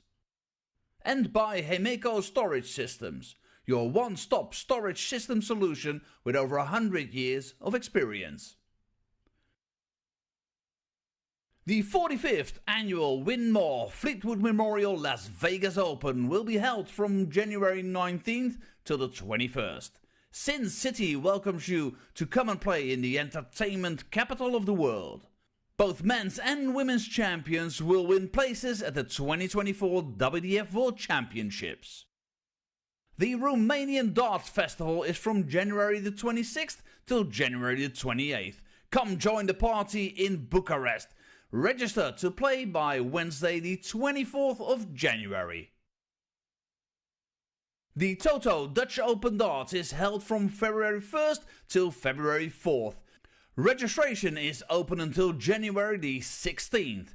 The Toto Dutch Open Darts is by far the largest darts party in the world that you should not miss. And the men's and women's champions go to the Lakeside in December 2024.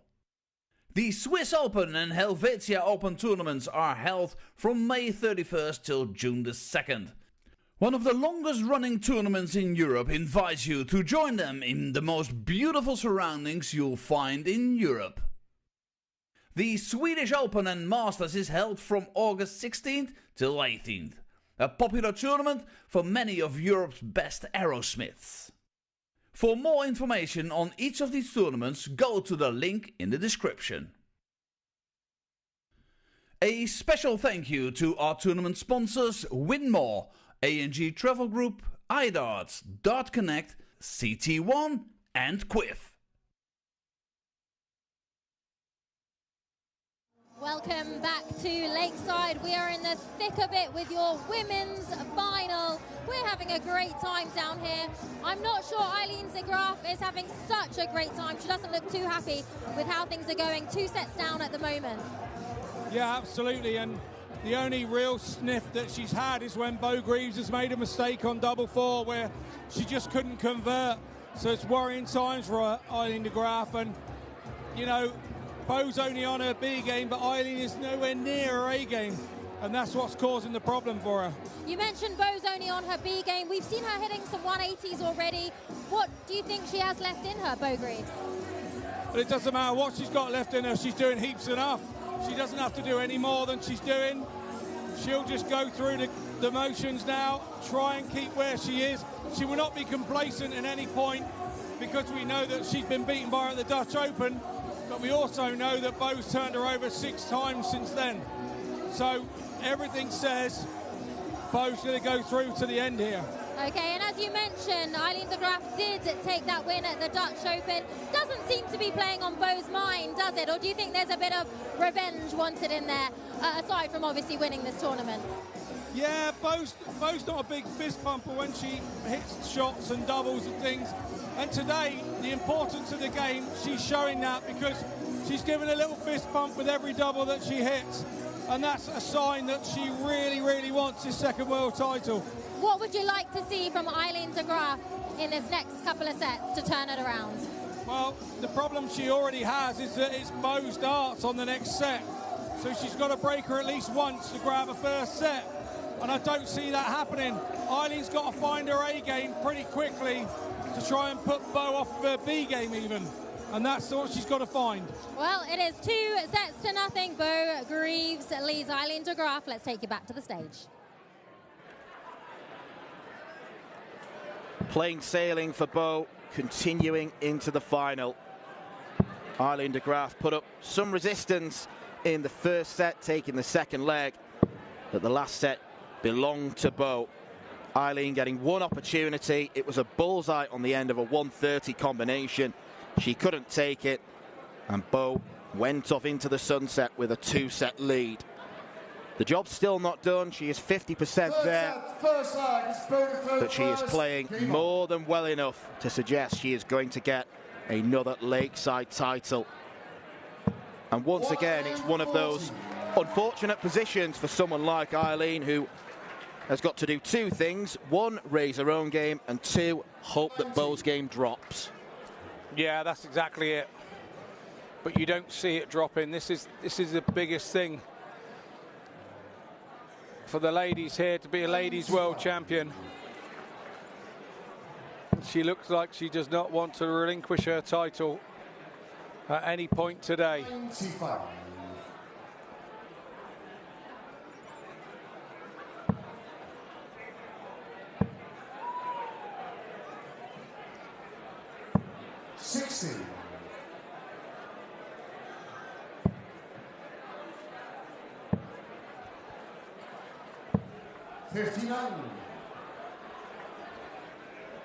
And a non-trouble visit there from de Graaf means she goes 50 points behind. 58. Plus these, so she really needs a ton here to put herself back in the leg. 84. Bo Unicorn, 140 ends. Missed double 18 for a massive 153. Not going to get as close to 148. 95.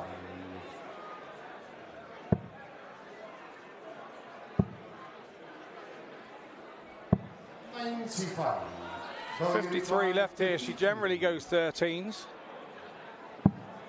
Yeah, make sure of it. 33. Eileen Unicorn, 70 ends. So another opportunity for de Graaf to get a leg. She's got 2 at 24.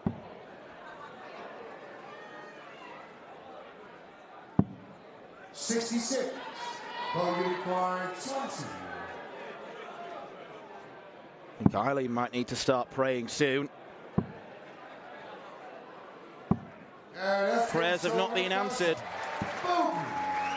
Second line, it's Eileen to throw first. There was a half a fist bump. Yeah, because she was disappointed that she took 6 darts to get out. That's her mentality.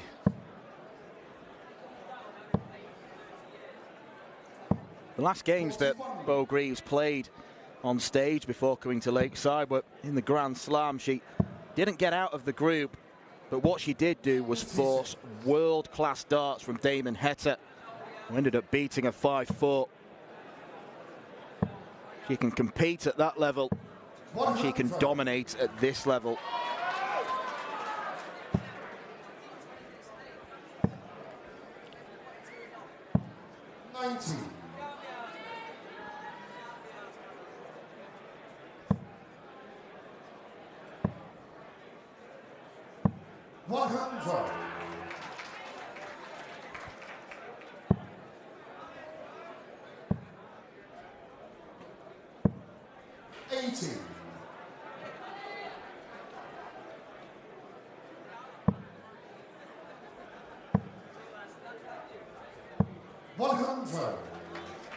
Just crept away down the 20 there to hit a 100. 136 here for De Graaf. Needs a treble to leave a double. 60. Bogey required 160.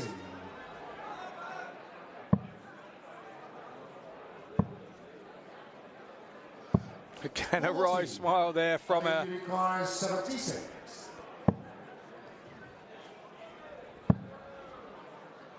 Double 10. De Graaf. And that's been short of the second line.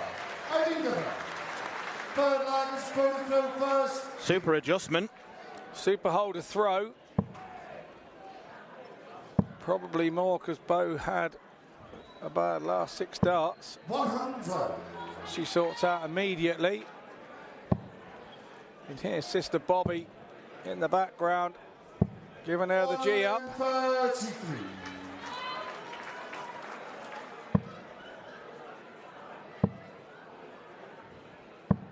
$60.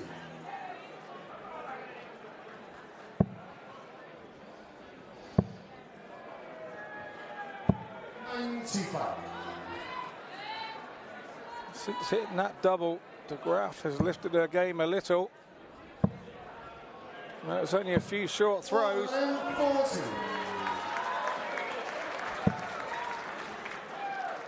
Bo back in the treble 20. 23. And then a bag of nails from De Graaf. Commentator's curse.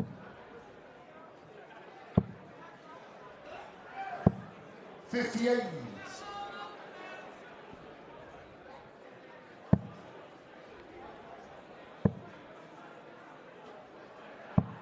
94. Hello, Rich. Little Dickie.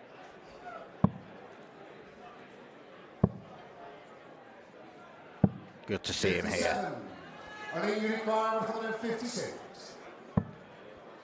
Now then. Yeah, grimace from De Graaf there.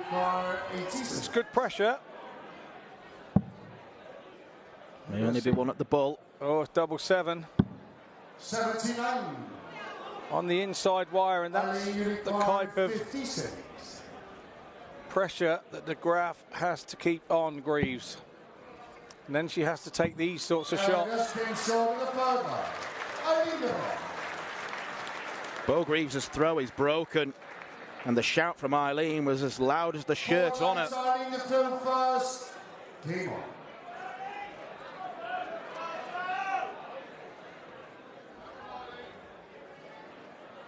De Graaf taking her time here. Goes back, has a sip of water. Maybe she should have went straight round. 17.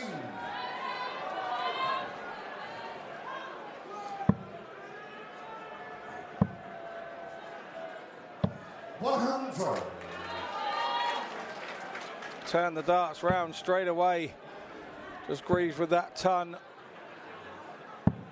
56.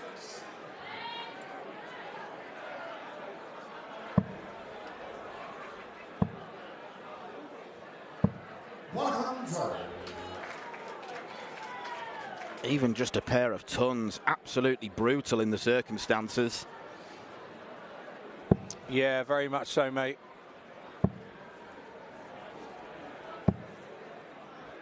$85.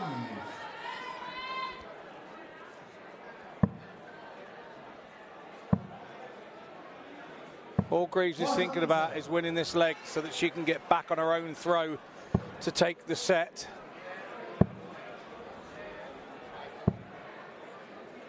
$95.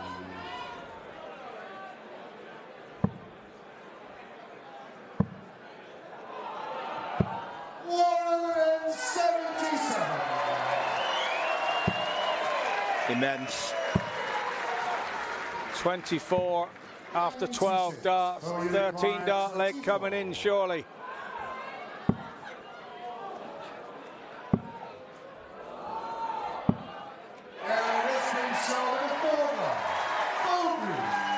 It is a statement way to break the throw back.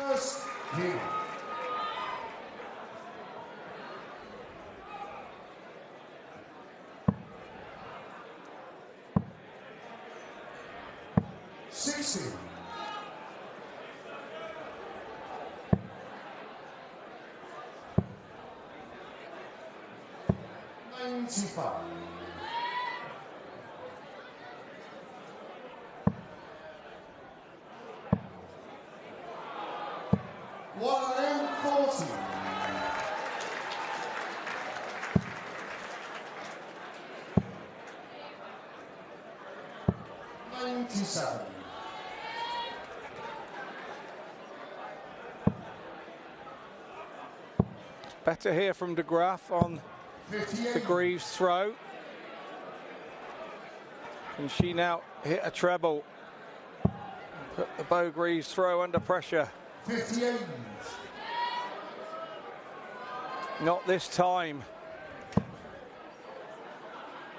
Greaves does not miss a treble in a visit very often. And she's now took off 100 points again. And now it's a must hit. 39. And when you don't, all of a sudden the gap appears. And the gap could be 3. Had Bo found another treble 19 and a double 16.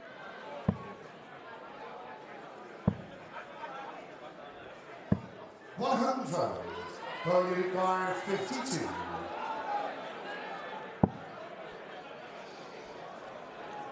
How did I miss that? Was her words. 20. Ali require 112. Biggest visit of the match. Has to find treble 20. And she doesn't. 48. Bo require 32. 3-0 to Bo Greaves.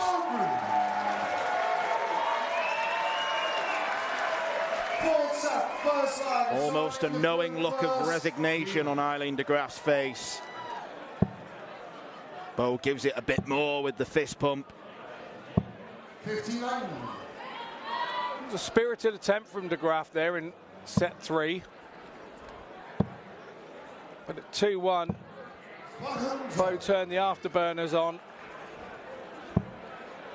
and didn't allow de Graaf to get a dart at a double in either of those 2 last legs of set 3.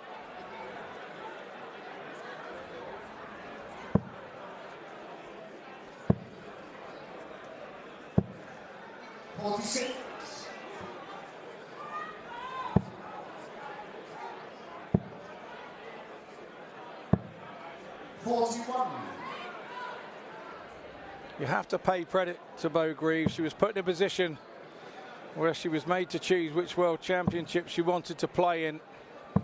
60. She made the decision and let everybody know in a professional manner.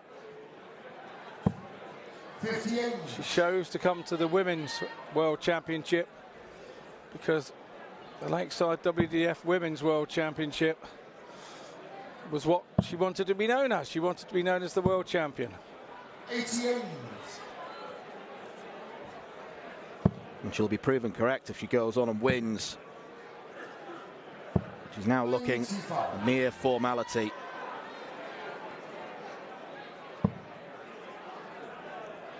But many thought it was for monetary reasons. Many thought it was for... There were all sorts of assumptions coming up, and she stayed away from it all. She explained to everybody exactly why. 58. And you have to respect that. Why wise head on a young shoulders. 55. Ali Unicorn 100.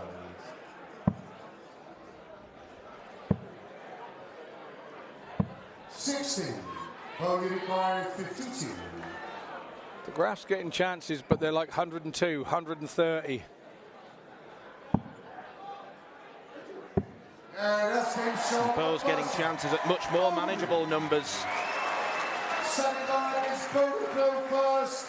And even when she makes a mistake, she seems to dig herself out of the mire.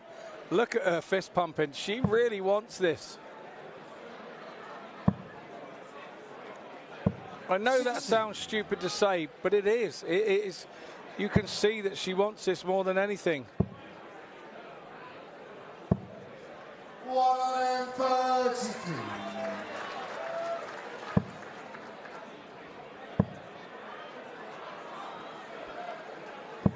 100.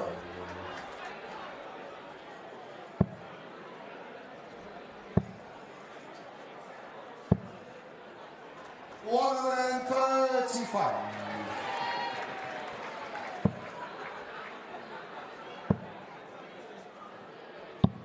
43. Big score there from De Graaf, and she needs to back it up. 63. Good counting to lead the 170.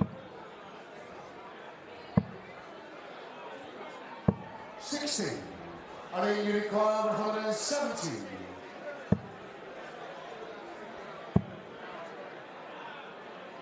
Don't think she'll have been too bothered about going for the bullseye.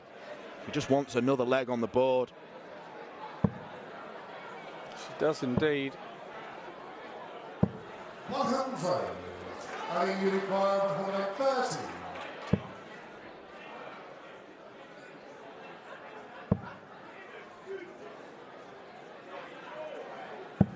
58. Bo Unicorn 138. Well, if this goes, Eileen de Graaf might well just put her darts in a case and leave. But it's not going to go, and there is still a chance. Double 12. Bottom of the board. Fair play to Eileen de Graaf. And that was a breaker throw as well in De Graaf's favour.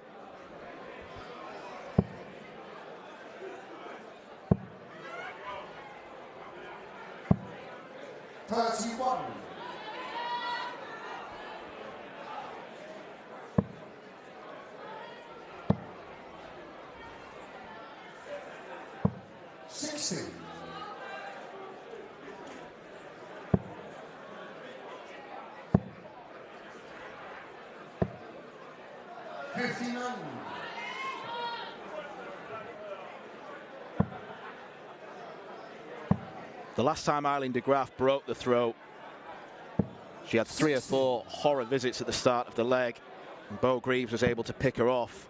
She cannot afford to do the same. 97. No, she can't. 58.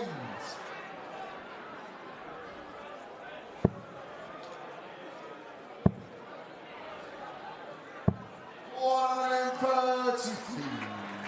And she hasn't done. Bo's maybe just gone off the boil a little bit in the last couple of legs.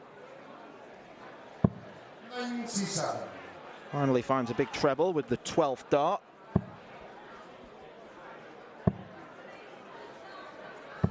95.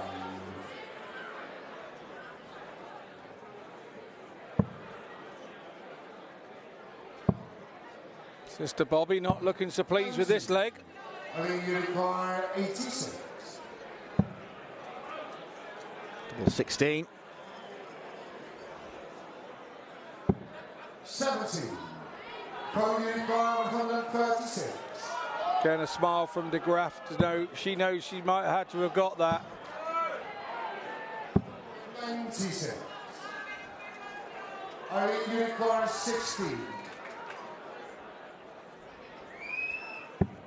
Let's keep short in the third leg. Eileen de Graaf wins 2 legs in a row.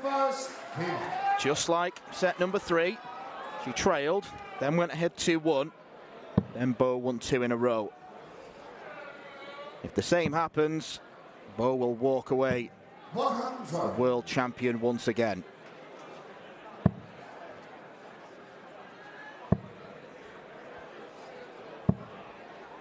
$69.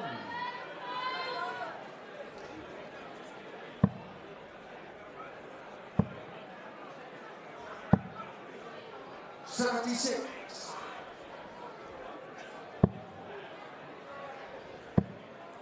De Graaf filling up the treble 19. Oh, and the treble 17. 165. 165. Nicely done, Dan. There you go, Marco. He got there before Marco. That's a rare one. Marco's usually right on the ball. 60. In fairness, yesterday when we were sat in the officials' room, Marco was giving me some sort of mental maths challenges with certain numbers that are left, and he absolutely schooled me with them. So, Marco's the man more than me. They train their minds just the same as we do with the dartboard. They train their minds on every eventuality. It's not just a case of going up there and shouting out the scores. They think about the score before it goes in. Treble 19. It's a great marker for the bullseye. 82. The board rejects it. Yes, it did. 70.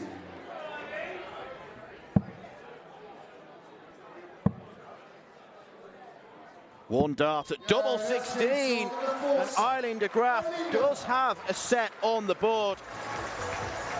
She has still got an awful long way to go, but at least she is not going to walk away empty-handed. An unfamiliar feeling for Bo Greaves. This match is not yet over, not if Eileen de Graaf has anything to do with it.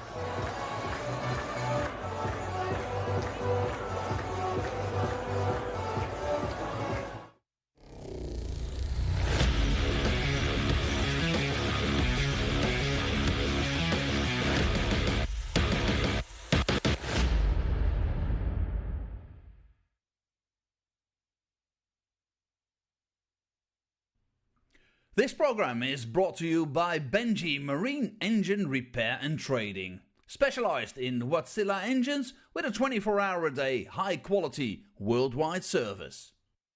And by Hemeco Storage Systems, your one-stop storage system solution with over 100 years of experience. The 45th annual Win More Fleetwood Memorial Las Vegas Open will be held from January 19th till the 21st. Sin City welcomes you to come and play in the entertainment capital of the world. Both men's and women's champions will win places at the 2024 WDF World Championships. The Romanian Darts Festival is from January the 26th till January the 28th. Come join the party in Bucharest. Register to play by Wednesday the 24th of January. The Toto Dutch Open Darts is held from February 1st till February 4th. Registration is open until January the 16th. The Toto Dutch Open Darts is by far the largest darts party in the world that you should not miss. And the men's and women's champions go to the Lakeside in December 2024. The Swiss Open and Helvetia Open tournaments are held from May 31st till June the 2nd. One of the longest running tournaments in Europe invites you to join them in the most beautiful surroundings you'll find in Europe. The Swedish Open and Masters is held from August 16th till 18th. A popular tournament for many of Europe's best aerosmiths. For more information on each of these tournaments, go to the link in the description. A special thank you to our tournament sponsors Winmore, A&G Travel Group, iDarts, Dart Connect, CT1 and Quiff.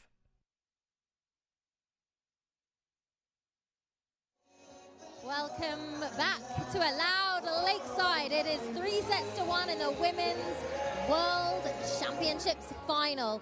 Eileen de Graaf, she's pulled one back, but actually the last 2 sets were very close, weren't they? Yeah, she came out from the break, Eileen, and she got 2 legs, sort of got 2-1 up, but unfortunately lost the set. I think we're all watching from home and we're watching from here thinking, oh well, she's huffed and puffed. She's not going to get a set now. Set 4, Bo's performance dropped off a little and Eileen's performance raised, and she managed to get 3 sets to 1 in that one. So she's got a set on the board now. It's rare that people get a set here against Bo. Only one other person has done that. So now Eileen de Graaf will go back in the better, feeling better for it. Bo will be a little bit angry, and I'm sure she's going to come out firing and going when we start again. It's going to be all about momentum now, isn't it, for Eileen de Graaf? Is Eileen throwing that much better? Did she just take notice of seeing Bo's performance slip? How did she do it? It's the same. Eileen's performance went up a little and Bo's had dropped, and they met somewhere in the middle. And that's what I said was going to have to happen at the last break. And it happened, and to be fair, had Eileen had a really good last leg, she could have took the other set and we could have been at 2-2. But Bo controlled that 5th leg in that set beautifully. So she's going to have to come back out and control this first couple of legs. And maybe that can break Eileen de Graaf's heart. Okay, in terms of form, in terms of Bo's style, the way she's throwing, what's slipping, what can she do differently? I think she's probably overthinking it. She probably saw the finish line maybe. But whatever it is, she's got to get her head out of the shed and get on with it. She's got to get on with it, forget what's gone on before, go 1 leg at a time, get yourself to the finishing line, and then maybe think about it. Okay, well, it is the very important next set coming up right now for you. It's 3-1. Bo de Graaf leads over Eileen de Graaf. Huge set incoming. You know what's going to happen if Bo takes it. If Eileen can chip the lead away to just 1 set, how will that affect Bo Greaves' mind? We will have to wait and see if Eileen de Graaf can produce the goods. But you've got to give full credit to the Dutch woman, the way that she could have easily packed in. She could easily have resigned herself to defeat up against the best women's player in the world. She could have settled for the runners-up prize, but she is not settling for anything whatsoever.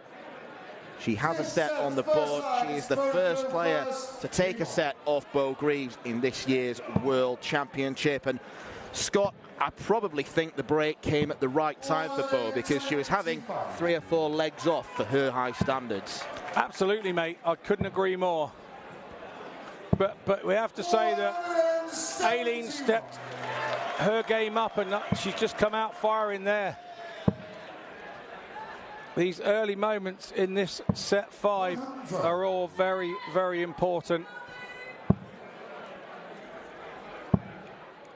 Yeah, it's interesting. She's not actually hit a 180 yet in this tournament as Eileen de Graaf, but that's a third 171 with all 3 plumbing the treble 19. Creative user of the board. Bo much more standard. And those sorts of visits where you're right on the top wire are so frustrating as a player.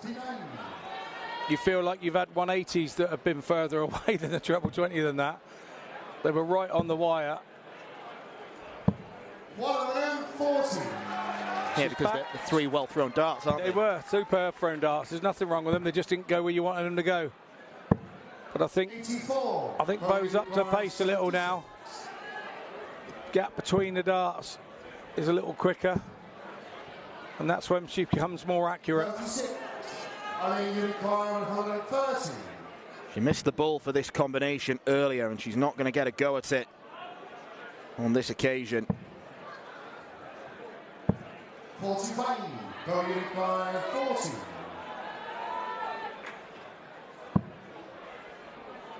Double 10 then.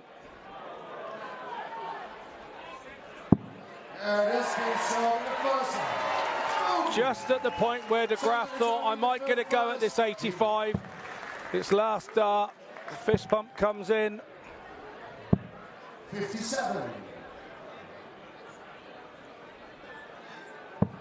She just needs to hold her throw in this set on her 3 legs and she becomes the champion.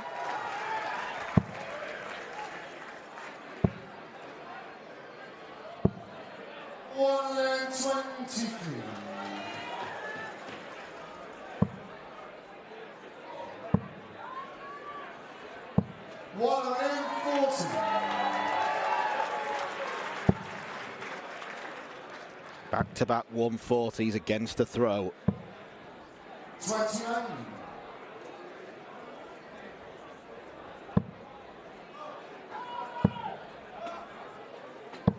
100.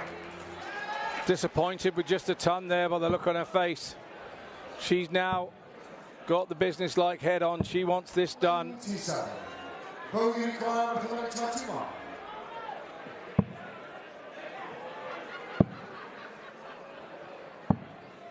89. She'll come back at 32. De Graaf not on a finish, and 45. Bogey required 32. this is to take a pretty quick 2-0 lead in this 5th set. And that's been shown in second. She's just 1 set away. Third line is Bogey through first. Here.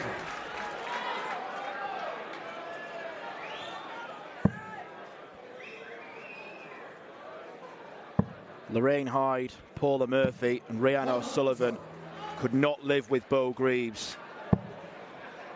Eileen de Graaf has made a better effort of it. He has ensured it's not going to be a perfect scoreline at the end. But Bo Greaves is producing great darts when they matter the most. Of that she sure is. 83. De Graaf not going away here. And why should she? 60.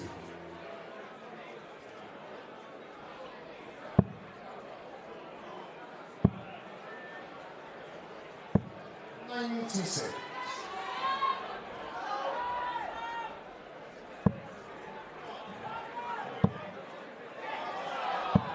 140.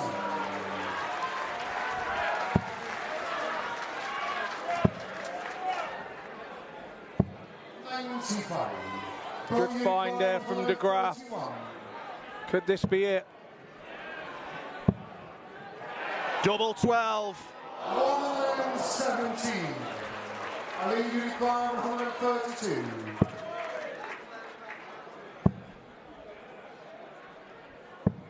$64. For a second World Championship title. It is another beautiful evening at Lakeside for this sensational teenage talent. Just how can she be stopped? Her family are thrilled. She has cemented her Lakeside legacy, and she is still only 19 years old. The talent is frightening. De Graaf put up a good effort, but it's Bo who wins by 4-1.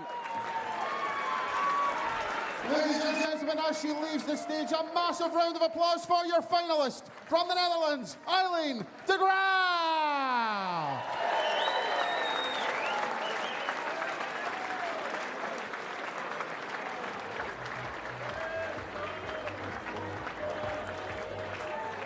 We move straight into the presentation and we welcome to the stage from our sponsors A&G Travel Group, Gavin Legg and James Collis.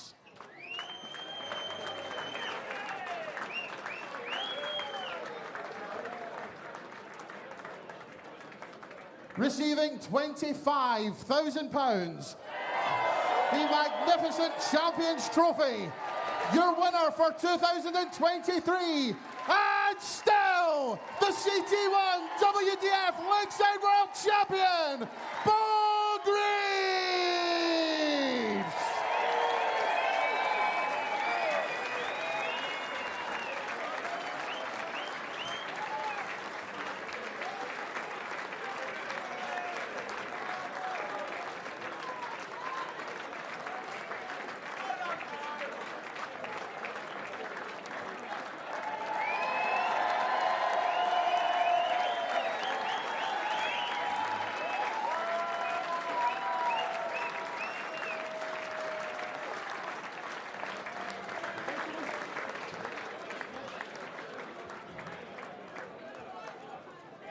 Well, Bo, congratulations, a two-time world champion.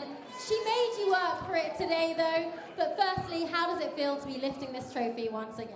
Yeah, it feels great. Obviously, it's really weird being stood there, obviously, just after the whole week's tournament. But fair play to Eileen, she's a great player, and I just got ahead at the right time. But I enjoyed the game, and I'm just so happy to be stood here right now. She pushed you in the third and, of course, the fourth set. What were you telling yourself? Because you came out firing in the fifth. Yeah, when I went off in the break, I just thought, right, I need to sort of get ahead now, because I knew I know what she's like, and she was going to sort of bite me on the ankles there the whole way, but my scoring was good, and doubles was okay, so I'm just relieved and just got on with it, and yeah, just really happy. Is it nice to have a bit of a rivalry between you, bit of revenge there for the Dutch Open? No, I don't know, it's one of them, you know, she's absolutely amazing, obviously. It was a great game, but I'm sure she'll get me at some point in the new year, but happy to be stood here right now. And we all know just how good you are. Still 19 years old. You've won this trophy twice. What's next for you, Bo? I don't know, to be honest. I'm sort of like doing everything so young, but I don't know. Just keep playing, keep enjoying it, and I don't know. We'll see what the future holds, innit? Well, the crowd absolutely love you. I'm sure we'd be very happy to see you here once again. Congratulations. Thanks, Simon. Thank you.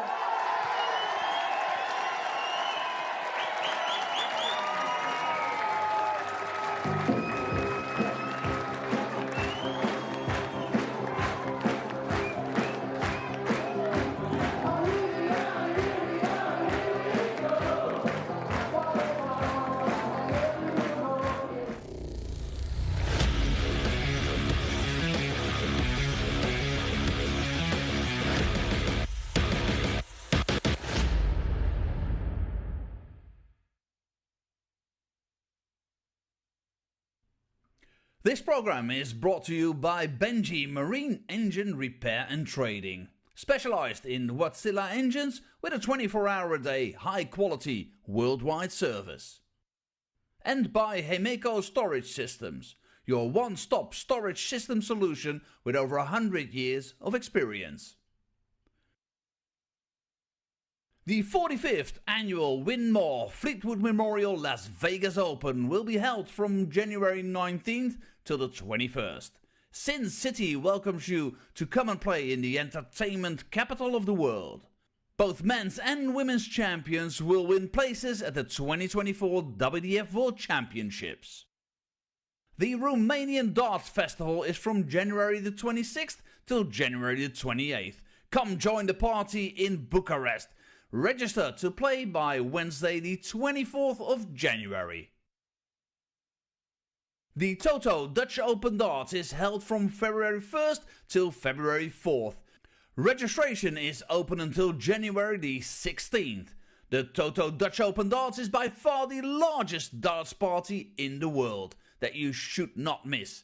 And the men's and women's champions go to the Lakeside in December 2024. The Swiss Open and Helvetia Open tournaments are held from May 31st till June the 2nd. One of the longest running tournaments in Europe invites you to join them in the most beautiful surroundings you'll find in Europe. The Swedish Open and Masters is held from August 16th till 18th. A popular tournament for many of Europe's best aerosmiths. For more information on each of these tournaments, go to the link in the description.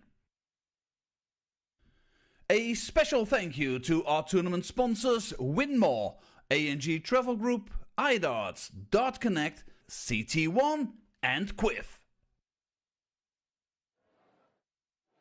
Welcome back to Lakeside. Bo Greaves taking that title again for the second time. Twice world champion, just 19 years old. She's so modest up there on the stage afterwards. Her own toughest critic, but what a sensational performance. Yeah, absolutely. She came out of the break and did everything she needed to do. I think Eileen taking a set off her really wound her up, and she came back out a different player to what she went in, that's for sure. But the modesty and everything, that is exactly how Bo is. She just takes every day as it comes. She's not involved. She's not worried about the politics of darts. She's not worried about anything other than playing and enjoying herself. So why would you want to stop her doing that? Just let her keep going and let her do what she wants to do and keep enjoying it, because as Bo enjoying herself, wins titles. What do you think Bo should do next? Should she stay in the women's tournaments? Is it good for her to be... I mean, she has a great rivalry now, and Eileen de Graaf, she took that set off her, she beat her at the Dutch. There is a nice rivalry there. I'm not going to get drawn on what she should and shouldn't do. She's got management to help her out with that. I don't want to lose her as a friend, because we're great friends anyway, so I think whatever she wants to do is the right thing for her. I think she'll continue with the women's series in the PDC, and I think she'll probably do WDF tournaments as and when she can. And hey, look, if she wanted 2 world titles, why would she not want to come back and get 3? Indeed, that's a tidy bit of money for her as well. Eileen de Graaf, credit for her. She did a really great job today, and she didn't let the mental side of Bo's previous history overcome her in any way. She came out firing the 3rd and 4th, didn't she, Eileen? She did. The middle part of the game, she came out and gave Bo a game for a couple of sets, but we knew that was probably because Bo had dropped off and that she'd stepped up, and she was hoping for that the whole game, but it didn't happen in the first 2 sets. And then once Bo got a grip in the game, she was in it, and there looked to be only one winner. It is just so lovely to see Bo perform like this, and to see the way she throws on the big stage on the big day. Let's look ahead to the men's final now. It is our final of the day, and it is the world number 1 Andy Bartons, and he faces Chris Landman, who's been on what we call Cinderella story. Could it be the fairy tale ending for Chris Landman? He's already taken down 2 former world champions on the way to this final in Jelle Klaassen and Neil Duff. This is the big day. What do you expect of this match? Well, again, it's going to be fast and furious. Both are really quite quick players, so the pace of the game is going to suit one another. For me, Andy's been in a lot. You know, he was in control yesterday when he played Dennis Nielsen. Dennis, you know, huffed and puffed early doors, but Andy panicked for a little while there, and that's the doubt for me. He actually panicked at the situation for a little bit, but then as the sets went on, his natural game came out and he overcame him, and the 5-2 scoreline looked pretty simple. And then on the other hand, you had Landman, who was 3-1 down, who then came back out and threw caution to the wind, it looked like, and he just went for everything and he hit everything, and he's going to have those 4 sets, he's going to have to do again today against Barton to try and put him off his run. He was really good yesterday, Landman, and he's got to hope that that's not the best that he's got in him this week. Bartons really wants this. Of course, they both really want this, but Bartons has never been to a final, and he is the number 1 in the world, never been to this World Championships final. He won the Aussie Open. It's really been his year so far. It would almost be heartbreaking if he didn't finish it off in the way that many people expect, wouldn't it? But that's the pressure of the situation of being number 1. It's great winning all the other tournaments, but the one you really want is this one. The one you want at the end of your great year is this one. And if you don't win it, you feel like your year has failed. How has his form been overall this week? Is he throwing at the level that we've seen him earlier this year at competitions like the Aussie Open? There's been times this week where he's been absolutely unplayable. I remember he did a set in 40 darts, and that is just right up there with the best in the world. But you've got to keep going, and you've got to continue that. You can't drop off too far. You know, he's the favourite by a long shot. There's no 2 ways about it. But so was Jelle Klaassen yesterday against Chris Landman, and Chris Landman just does not know how to go away. He's a terrier on your heels all the time, and right when you think you got him, he jumps up and produces a set from nowhere. So that's one thing that Bartons is going to have to be careful of. Okay, it is a story of an underdog against a world number 1. New territory for both of them. Chris Landman on this fairy tale run. We will have to see if he can take down a 3rd world leader. We've, of course, had 2 world champions taken down already by Chris Landman, but it's the number 1 in the world, Andy Bartons, facing him in the final after the break.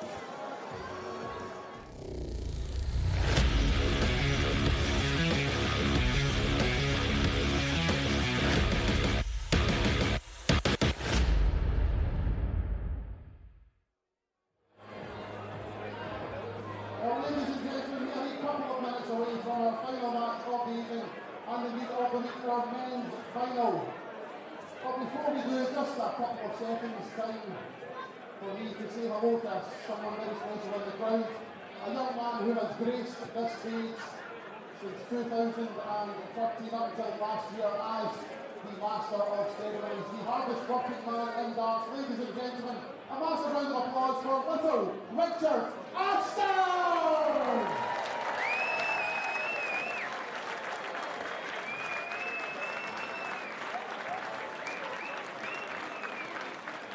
And there's only one way that we can possibly save a motor to Richard properly. After me, hi-ho! Lovely job, lovely.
Federation in association with Winmore. This is the 2023 CT1 WDF Lakeside World Championship Men's Final. This is the home of World Darts. This is Lakeside!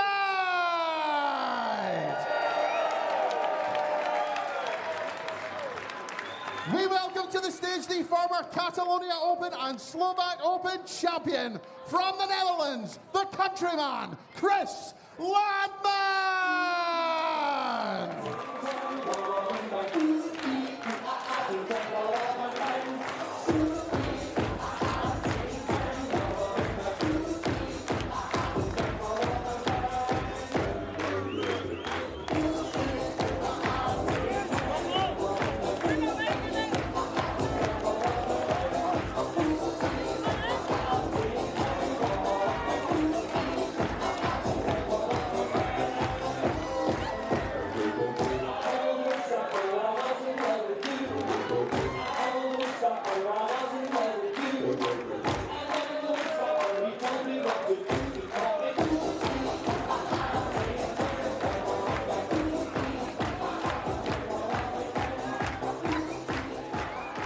We now welcome to the stage the four-time and reigning Czech Open champion, the reigning Australian Darts Open champion, the #1 seed from Belgium, Andy Bartens!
Nine days ago, Scott Marsh and Sebastian Białecki kicked off this fantastic 2023 Lakeside WDF World Championship. We have had many thrills and spills in the intervening period, and 73 games later, we have reached our showpiece event. Andy Barton's the #1 ranked men's player in the WDF, has shown exactly why it has been pure darting consistency from the man from Belgium. Białecki was dispatched in the last 32. He then made fairly light work of Scotsman Gary Stone in the last 16. Johnny Tata made things tricky in the quarterfinals before he came through. And then he defeated Dennis Nielsen 5-2 in the semi-finals with a brilliant 3-set burst. Chris Landman, in some respects, is a bit of a surprise finalist. Didn't play his best darts against Davy Kerwin and Thomas Youngans, but in the quarters and semis, he dispatched a couple of previous Lakeside champions, the defending winner Neil Duff in the quarters and the semi-finalist Jelle Klaassen, who won in 2006. Andy Bartons arrives here as the #1, and just starting with him, Scott, he's been the dominant force in the WDF this year. He's won 8 titles. He's miles in front in the ranking system. But that injects added pressure into him, because if he loses this final, this is what's going to be remembered. 100. Yeah, I totally agree. And if you have such an amazing season, you know, he came in as favourite. The rest of the players know what a great season he's had. And it's something that if he doesn't complete the job today, he will rue the opportunity. 170. But once again, all those titles and awards on paper, we play on a dartboard, and this is a totally different game. 123. And already the Belgian is in a good position to break the Landman throw. He's in a much better position now. 75. Landman with the advantage of winning the ball in the back room. Barton's straight at double 19. And talk about making a charge early on. Talk about laying down a marker.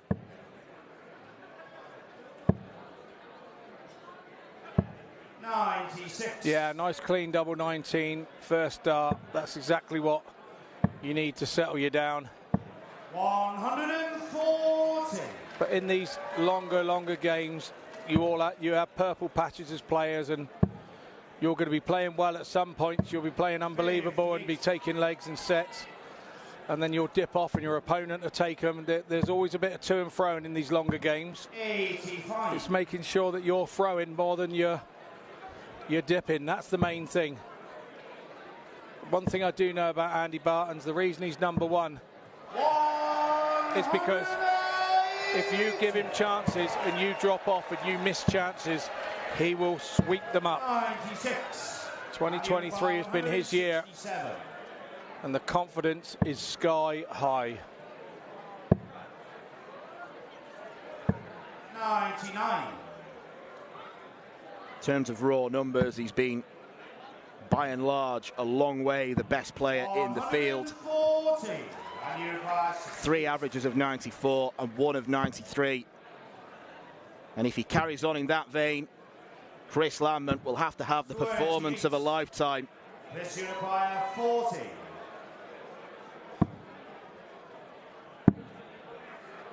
Double 5. 30.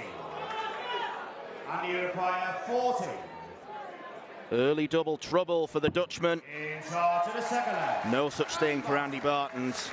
Third leg is Chris to throw first. Game on. First to 6 sets here. 140. It could be a marathon match. Landman could become the 4th Dutchman to win this title after 100. Raymond van Barneveld, Jelle Klaassen and Christian Kist. Completely new territory for Belgium. 50. They're a darting nation on the up. And if Bartons wins here, the interest will just skyrocket.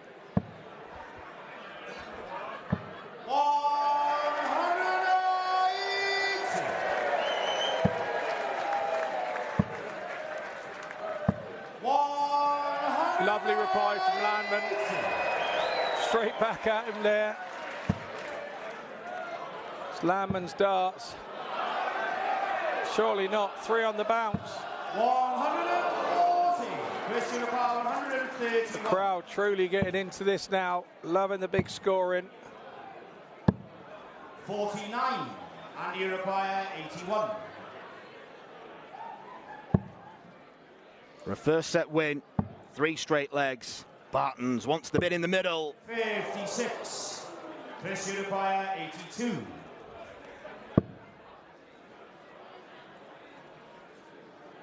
Second time in the match already, he's dipped very low at that bullseye. I would have gone treble 14 in that situation. Hit the big 14 and get yourself a dart at the ball. Minimum requirement.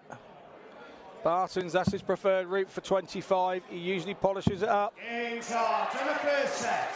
Andy Barton. And that's all about habit, that is, when you go in that route. And even though we're playing in the pressure cooker environment of a final, 25, no problem at all for Bartons.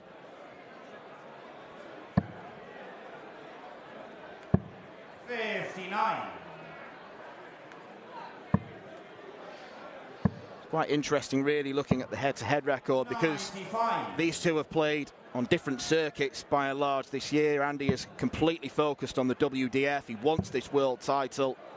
Chris Landman has largely played PDC stuff. He played at Minehead in the Players' Championship finals at the back end of last month. He's played some top quality arrows this year. As a result, only one previous meeting, quarter-final of the Helvetia Open last year, and Andy Bartons won that 4-3.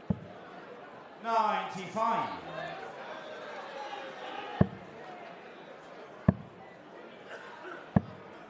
$27. And Landman cannot afford visits like that. Otherwise, Bartons will be into the sunset. 100.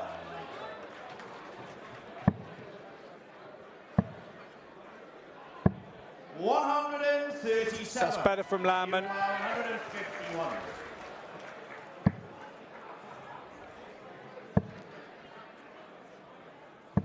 $100. Christian Power 142. 100. And you require 51. A little pressure asserted to the 51. Tops the preferred route. And that is why. It's just a hold a throw at the moment. He's been good on all his doubles this week, but he has been particularly devastating on tops. Just going through the numbers before the game, and Andy's before tonight hit 44% of his doubles in the whole tournament. And the reason why he can maintain those high averages, it's not just because of his brilliant scoring. He doesn't waste too many chances. No, he doesn't. Going back to the point, if Landman keeps missing like he did earlier at tops, he will mop those up all day long, will Bartons. 96. And don't forget, back in that Duff game, Duff had 4 match darts at Landman. He dodged a bullet in that game. 60.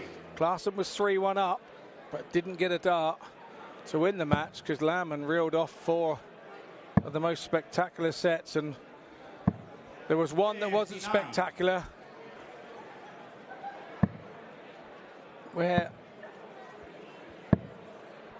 Jelle Klaassen could have actually gone 4-2 up, and that was the big turning point in the match. It was a scrappy old leg, and it got Landman back to 3-3, and then he put the hammer down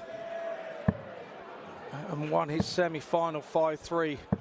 60. Yeah, he's shown some real stones to get through to this stage of the competition, because the performances against David Kerwin and Thomas Youngens weren't great by any means, but he managed to get the job done. And then, as you mentioned, survived 4 match darts against last year's champion Neil Duff. And that burst of 4 sets against Jelle Klaassen was probably one of the best mini sessions of play we've seen all week. Yeah, it certainly was. In charge of the second leg, Andy Barton. Barton's going through here unchallenged at the minute. Landman will want it to get close. I know it's on the Barton's throw this set.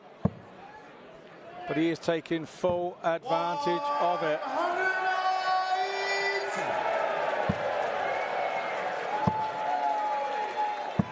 100. Even watching him on the walk-on, he looked entirely focused. Didn't necessarily want to engage with too many fans. He wasn't ignoring them, he was still high-fiving, but you could tell his mind was solely on this game. The biggest game of his life. And let me just tell you, having that little star on your shirt does change your life. 105.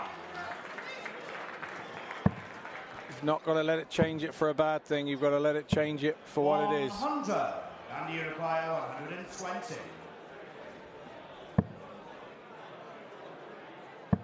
The 6 straight legs and a 2-set lead. Almost perfect from Andy Bartons. He has yet to miss a beat. That is 3 straight legs taken on his favourite tops, and Chris Lambert has been caught in a Bartons whirlwind. He gives the camera a bit of a knowing nod there. Bartons is on absolute fire, and he leads the countryman by 2-0.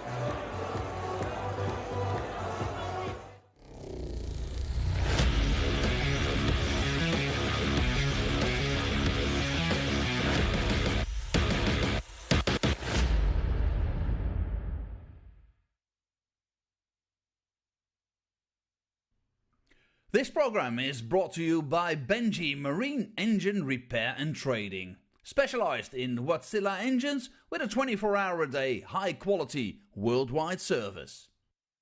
And by Hemeco Storage Systems, your one-stop storage system solution with over 100 years of experience. The 45th annual Win More Fleetwood Memorial Las Vegas Open will be held from January 19th till the 21st. Sin City welcomes you to come and play in the entertainment capital of the world. Both men's and women's champions will win places at the 2024 WDF World Championships. The Romanian Darts Festival is from January the 26th till January the 28th. Come join the party in Bucharest. Register to play by Wednesday the 24th of January. The Toto Dutch Open Darts is held from February 1st till February 4th. Registration is open until January the 16th. The Toto Dutch Open Darts is by far the largest darts party in the world that you should not miss. And the men's and women's champions go to the Lakeside in December 2024. The Swiss Open and Helvetia Open tournaments are held from May 31st till June the 2nd. One of the longest running tournaments in Europe invites you to join them in the most beautiful surroundings you'll find in Europe. The Swedish Open and Masters is held from August 16th till 18th. A popular tournament for many of Europe's best aerosmiths. For more information on each of these tournaments, go to the link in the description. A special thank you to our tournament sponsors Win More, A&G Travel Group, iDarts, Dart Connect, CT1 and Quiff.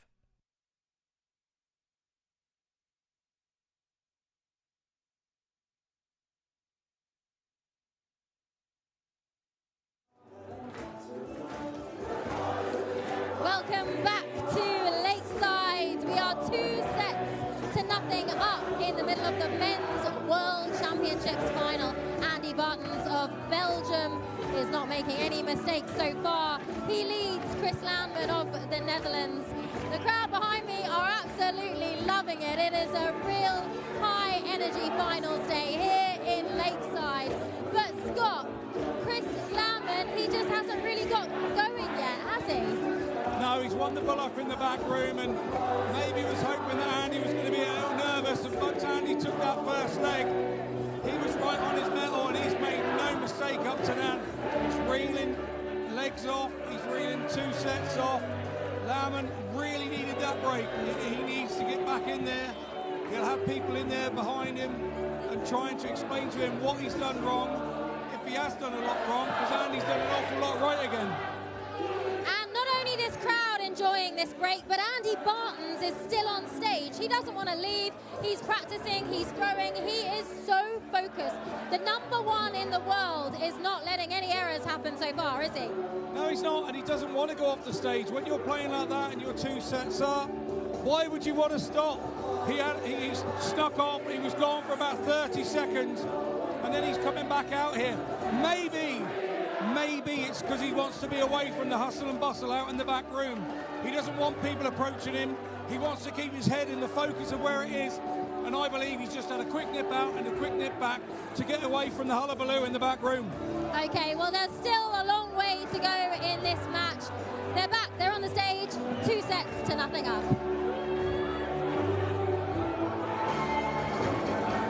Welcome back to the final of the 2023 WDF Men's World Championship here at Lakeside, where we've just witnessed a Bartons blitz, a Bartons bulldozing of Chris Landman.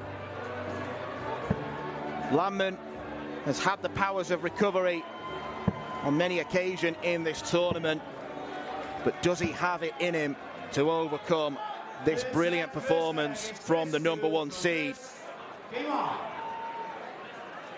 These next few legs absolutely vital for the 42-year-old from the Netherlands.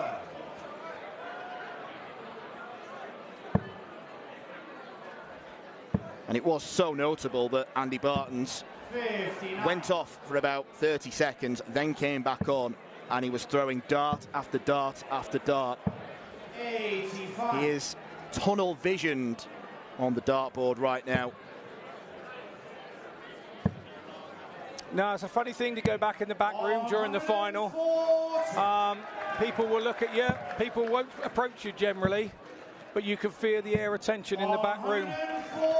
Generally, when I was in the final, I went in the back room, had a comfort break, never took my darts with me. I didn't want to throw on a different board. My son was in the back room with me. Richie George was actually in the back room with me on that occasion, and he's here tonight, funny enough. But yeah, and I just had a chat with them, and we talked about what was going on, and then I came back out. And that was the way we did it. But Andy doesn't, if you're 2 sets up, I suppose you don't want a break. You don't want to be back in the room with anything, taking your mind off of what you've just achieved and what you've done. It's sort of like, if it's an American football game, we're in the first quarter, it's over and done with, and he's ahead. He has the biggest checkout of the week. He could break his own record. 119. Chris Uruguay, 56. Chris has got to polish these off, and that's exactly what he didn't do. He had a couple of chances in the first 2 sets and didn't manage to get Bartons on the back foot by hitting them. So that's something that he'll be happy with, that he's opened up. 140. As I mentioned in the first set, going through Barton's numbers, 44% on the doubles. 95. Remarkable, really, that Chris has got to the final by missing over 100 darts at double, 54 out of 163 for the tournament. So it was important for him when cleaning up that 56 that there was no messing about. There have been too many times where we've seen him have 3 darts at a double in hand and he's not taken them. Yeah, absolutely. I've got a county manager that keeps telling me sometimes it's better to be lucky than good. And in darts, you need a bit of luck to win anything big. You need a bit of luck. And Lamb is now here, and he's got to turn that luck into positivity and get his game out there. This is the world final. You do not want them to be leaving having played your B game. Sometimes there's nothing you can do about it. If you put your best game out there and your opponent beats you, you just shake him by the hand and go, it was your day. 65. Chris Uruguay, 140.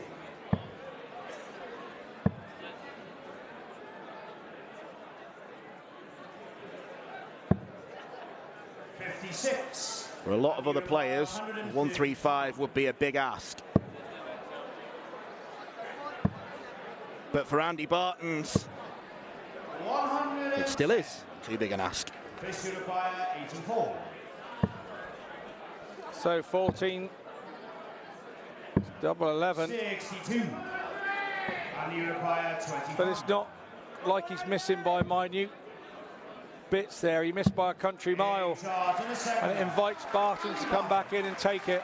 Third leg is Chris to throw first. Game on. Hold of throw for Andy Bartons. 140.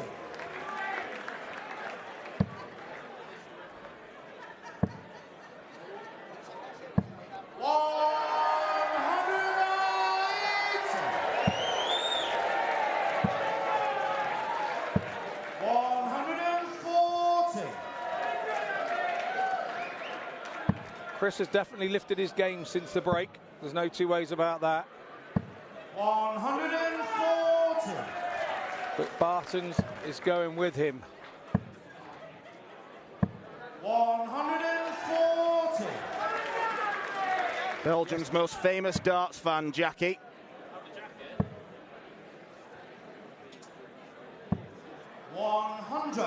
Chris, you require 81.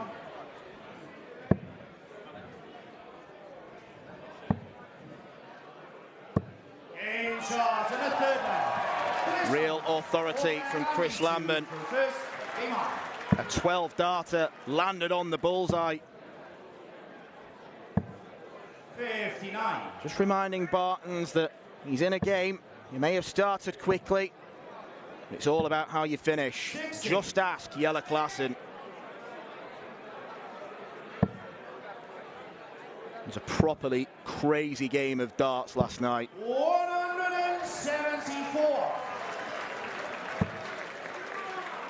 174 called by our referee, Garin Roderick, in his second year here at Lakeside, and he's been given the chance to referee the first half of the final in a super edition.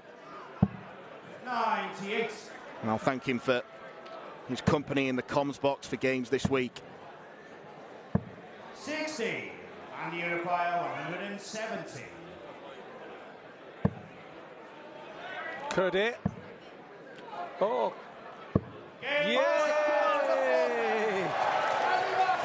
Finally, the 170 is gone.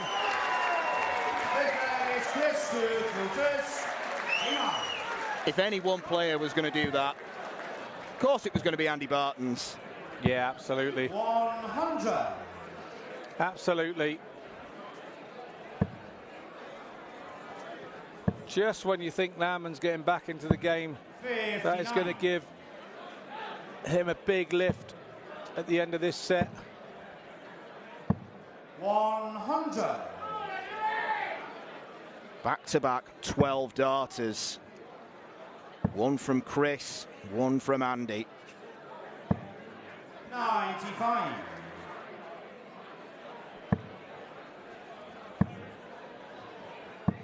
100.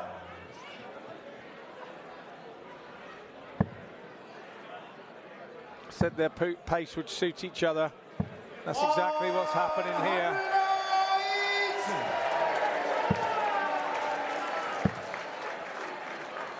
167, numerically smaller, but more difficult because of the switching.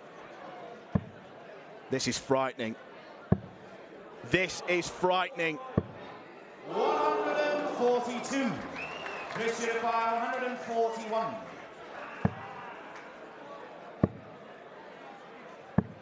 65. And you require 25. 17 it will be.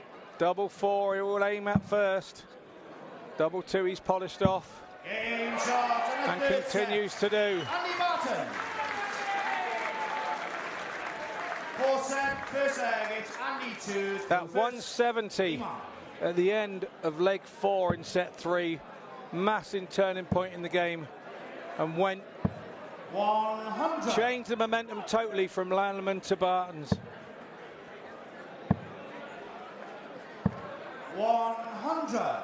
Highest average of the tournament has been 97.4 from Dennis Nilsson against Wesley Plaisier in the quarterfinals. 140. The way Bartons is going, he's not just going to beat that, he's going to annihilate it. 140. Averaging 101 right now.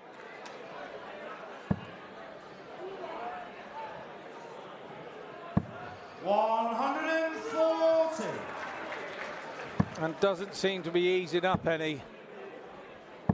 140. Thus far, a masterful performance from the world number one. 85. Well, he's that confident, he doesn't feel like he needs to leave a dart at the bull last in hand. It's what Chris Landman needs. 96. And you require 36.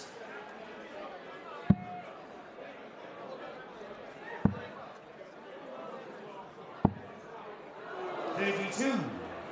Wow. 25. Double 8. In shot to the first set. Chris Landman. Finally, Bartons misses a chance. And Landman sneaks one off of him. It's a breaker throw. 100. The longer Chris Landman goes without winning a set, the less he'll believe he can win. 45.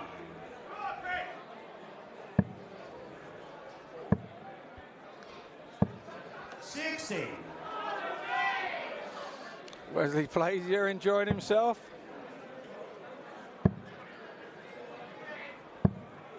136. But he wishes he could be on the stage right now. 95. The only way that would have been possible would have been for him to get past Dennis Nilsson and then Bartons. Good luck with that. He looks to be having a good time where he is. 125. Little Dicky. Sat in the crowd enjoying the World Championships. He always does. 81.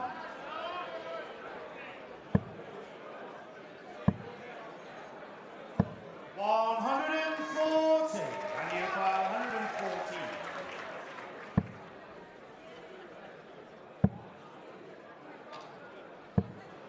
58. Chris, you require 46. 6 tops. 26. And you require 56. So once again, after sneaking a leg, he hands Bartons a chance to get it straight back. 46. Bartons does not convert. 20. Jackie rubbing his head there. He will be if this double 10 goes in. 10. And once again, double 10. trouble curses the countryman.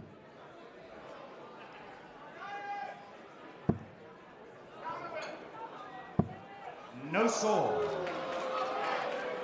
Chris, you require 10. What's happening here? In charge of the second leg. Landman double, that's what's happening here. Third leg. Botani to throw first. Game on. 2 legs up in set 4. 100. You'd have seen in the walk-on that Chris Landman has got his wife and his kids with him here at the lakeside. Yeah, his wife's Clarissa.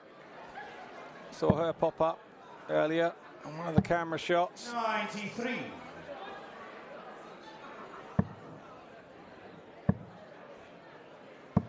100.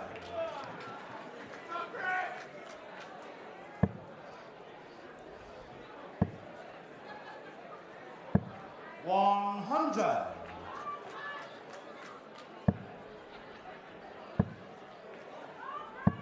100. First to 6 sets. We will get breaks after the 4th, 6th and 8th set if we get that far. And then sets 9, 10 and 11, if required, will go straight to the end. And you require 108.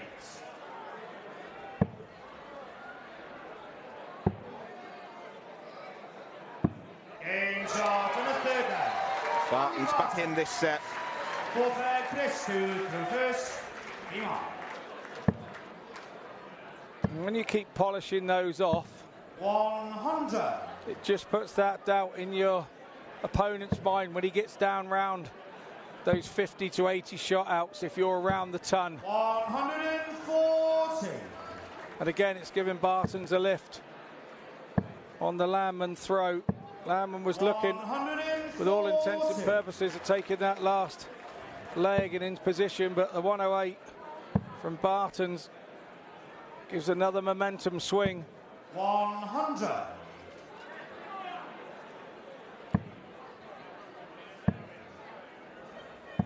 $140.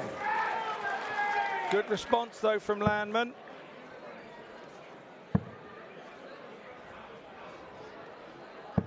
$60. Chris, you require 121.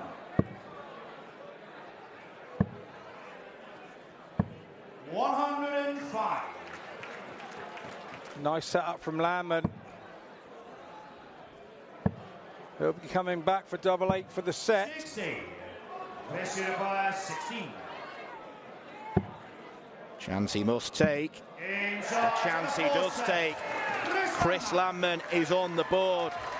Andy Bartons was threatening to whitewash him in sets, but Landman is made of tougher stuff than that, as we have seen on several occasions this week. He'll now believe a little bit more that he can go on and become world champion. Andy Bartons is still in command, but Chris Landman is behind him. It is Bartons 3, Landman 1.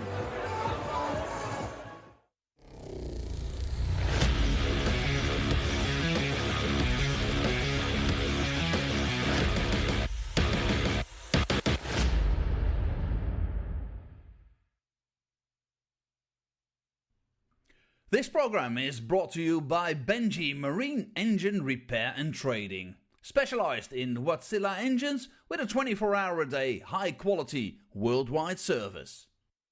And by Hemeco Storage Systems, your one-stop storage system solution with over 100 years of experience.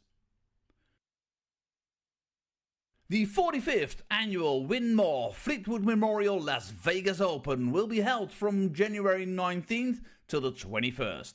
Sin City welcomes you to come and play in the entertainment capital of the world.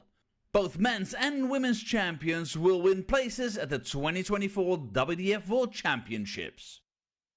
The Romanian Darts Festival is from January the 26th till January the 28th. Come join the party in Bucharest. Register to play by Wednesday the 24th of January. The Toto Dutch Open Darts is held from February 1st till February 4th. Registration is open until January the 16th. The Toto Dutch Open Darts is by far the largest darts party in the world that you should not miss.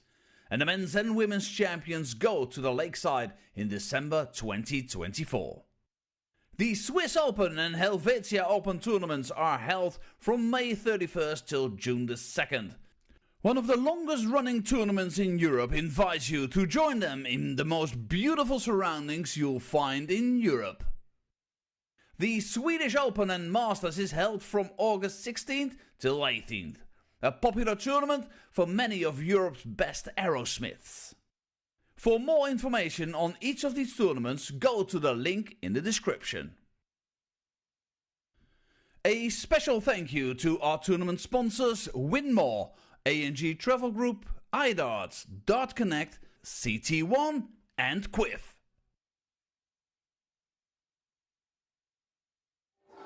Welcome back to Lakeside for the men's CT1 WDF World Championship Finals. It is 3-1 between Andy Bartons and Chris Landman. This rivalry of the Netherlands and Belgium, traditional rivalry there, is really heating up, isn't it? But it's been a really interesting couple of sets, hasn't it? Yeah, it has. Landman needed to break. We said he needed to break after set 2. Came out in set 3. And it started to look really good and putting more pressure on Bartons.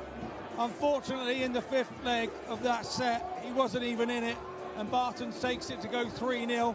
That's given Chris a little bit more determination, and he's come out and taken that last set 3-1 and looked very good with it. Bartons did take a 108 in that set, but the only way that was the only way he was going to get a shot there.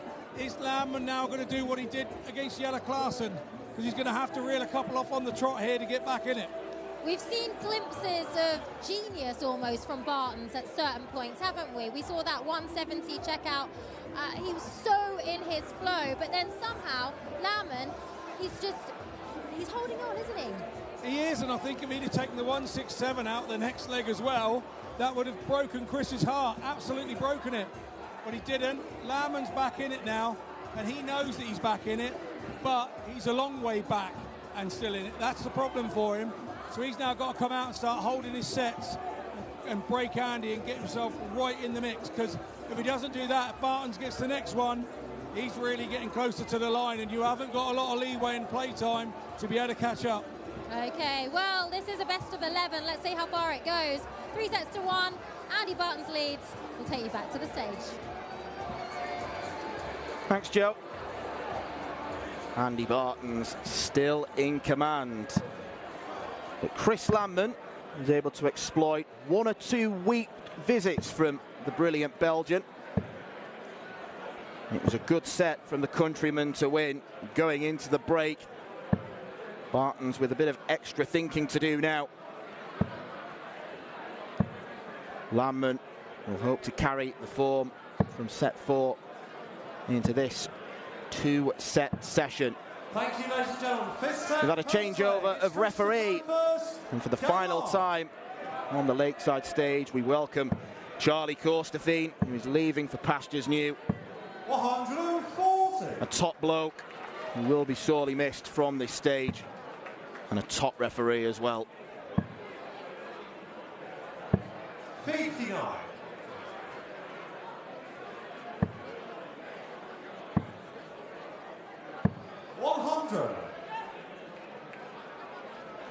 Chris Lammen, at very few points of this tournament, has shown his A-game.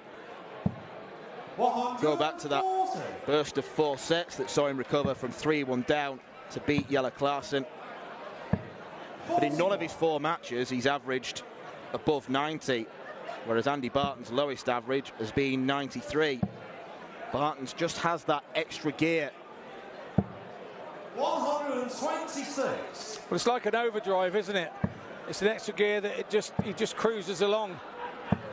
60.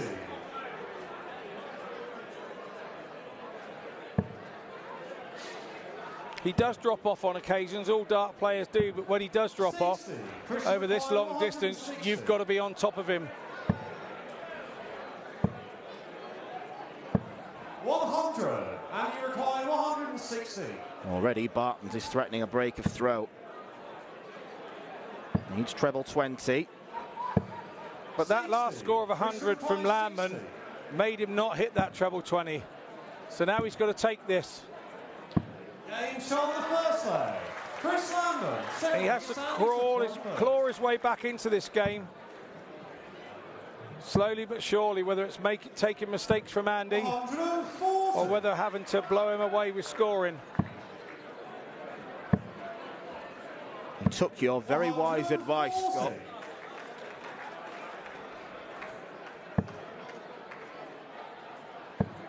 We've all been there, mate. That's what it is. 140. We've all been there. Just watching this final, are you getting flashbacks and reminiscing about yours being in the same room as one? Yeah, of course. Yeah, absolutely. A final I was in to Road between Adams and I, and 140. there were a few big moments, and I managed to win one more of them than he did. 57. And that's how tight the margins can be. 81. We were both, I think, I had a 93 average in that one. Game shot the second leg. Andy Bartons has an 11 darter. Third leg, it's Chris to throw first. Game on. And that's around the mark you've got to be in these finals to win them. 91.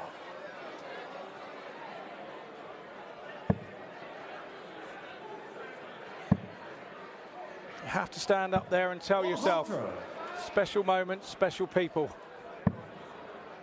And get yourself through those moments. 55.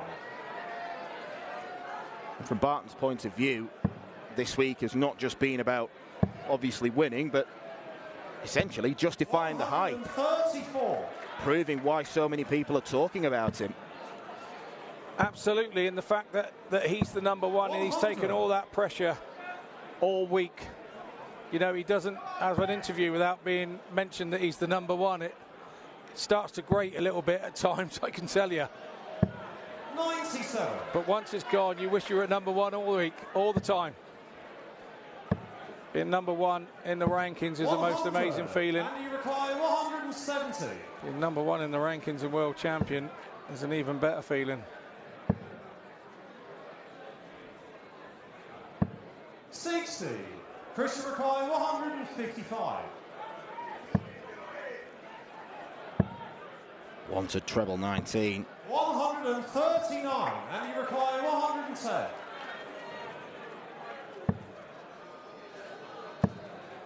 Probably the worst dart Andy Barton's has thrown 70. all week. Worst two Christian darts. requires 60.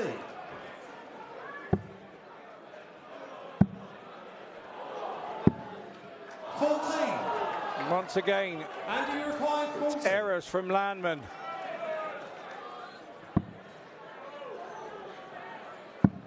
Game shot the third round. Andy Barton. Errors that have been characteristically punished. Game on. He's in the background there, shaking his head. He can't believe it.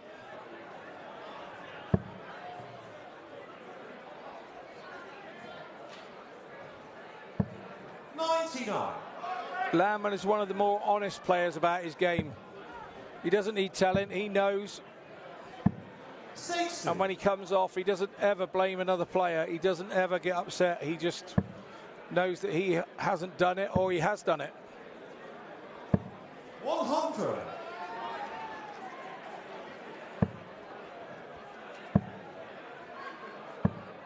81.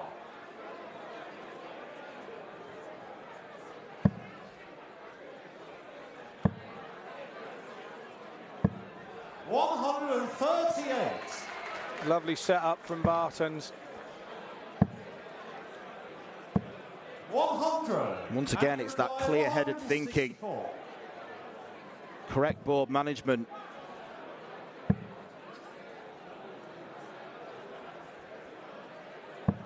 $83.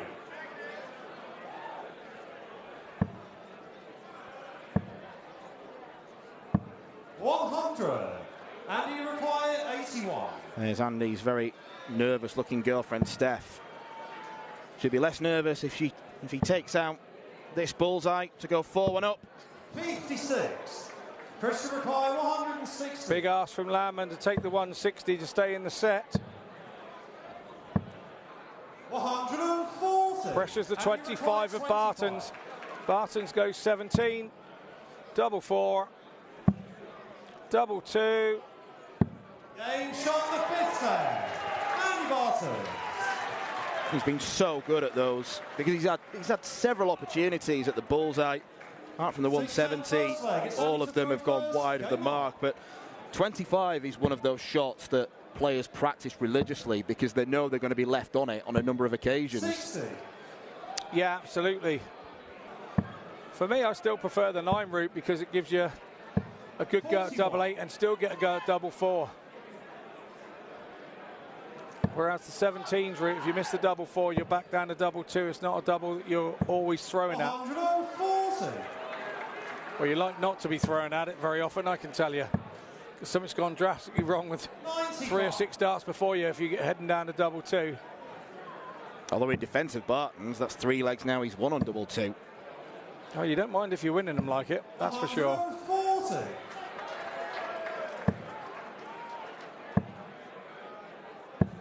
99. And you require 161.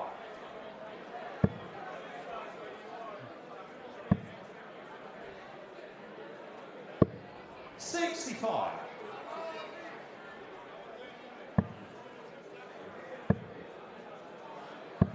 99. And you require 96.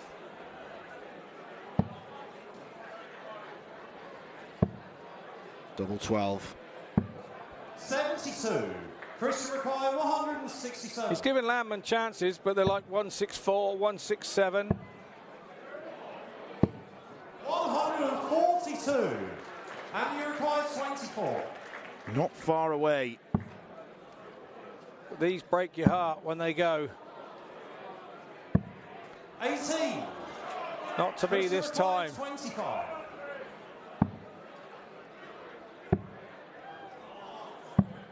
21. And once again, And he requires 6. Landman reads his script. Madhouse. No score. Christian requires I must 4. admit, I thought he was going to split that because he's been so good on double two. I was convinced he'd go 2 for double 2. And then Landman thinks, I'll have a go at that myself. Second leg, it's Chris to throw first. Game on. It'll be annoying for Andy because it shouldn't go unnoticed that winning that 5th set was a break of throw. 100. Throwing first in this 6th set.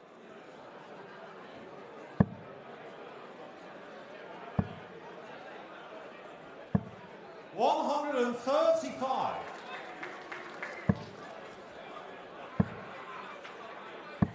$100.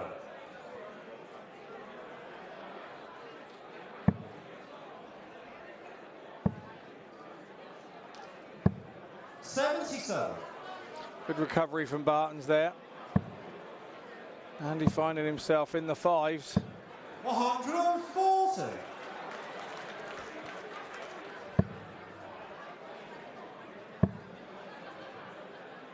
Win here 91. for the Belgian would mean masses to Belgian darts. There's no two ways about it. They have their superstars out there. 65. Dimitri van der Berg and Kim Hybricks. This would be 100. This would be some win and boost to darts in Belgium.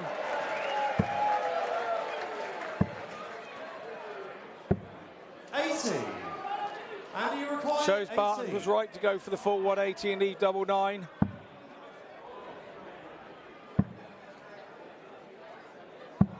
Game shot on the second leg. Andy Barton. He's getting most things right. Third leg, it's Andy to throw first. Game on.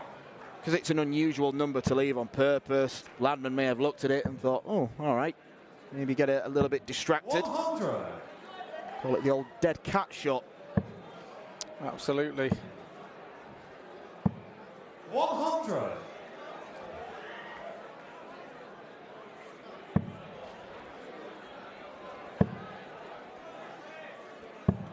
$44.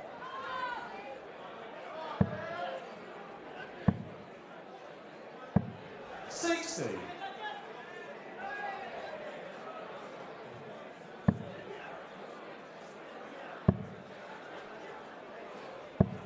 58.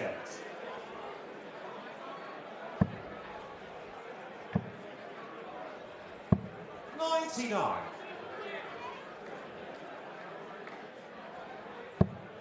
Should go to the 18s. Chooses to stay. 171. What do I know? Tidy, tidy. If you got 2 in there, you just want to put 3 in there, Dan. 28.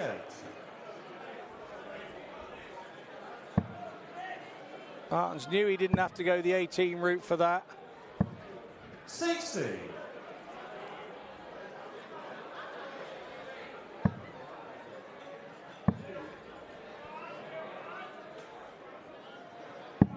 130. And you require 68.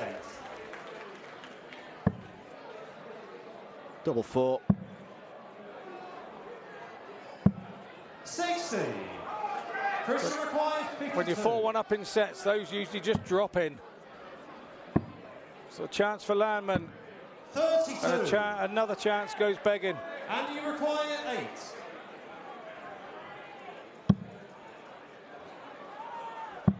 Game shot on the third leg. Andy Barton. And once again, Andy Barton's tidies up. Fourth leg, it's Chris to throw first. Game on. The start of the game spoke about Andy Barton's proclivity 21. with tops. But I'll tell you something, throughout the duration of this tournament, he's been brilliant on double 4 and double 2. Those small, awkward numbers that some players will go to lengths to avoid. He's snatched them. They're under his grasp.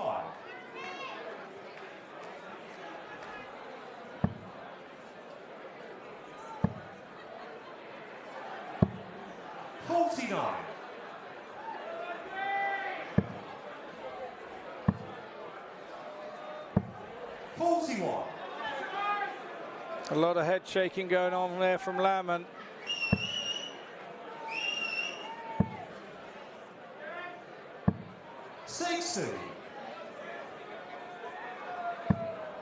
Mary and Teresa enjoying their night at the Arras. 43. Absolutely. Landman now starting to panic. Really chastising himself. He knows that was a chance to get back in this leg. 100. Barton's just turned the throw around on him. He's going to need a double treble visit here to try and get it back. 60. And then you're having a bit of luck there. That one didn't even go in. It's all starting to weigh down on Landman's shoulders. 60. Well, the bounce out in the first visit, I think, has set the tone for this leg. 60. 18 darts and not a finish. 37. Barton's could be close to finishing off Landman. He wants double 10. 117.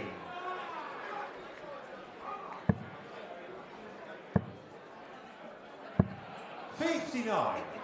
And you require 20. Double 10 coming in then. Game shot on the sixth leg. Andy Barton. Number 6 goes Barton's way. He needs one more set to become the Lakeside World Champion. He is not flagging.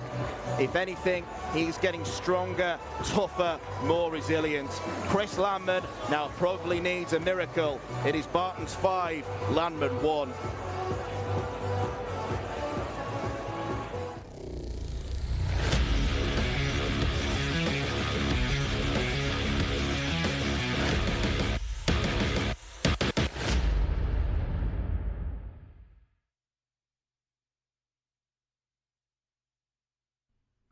This program is brought to you by Benji Marine Engine Repair and Trading, specialized in Wärtsilä engines with a 24-hour-a-day, high-quality, worldwide service.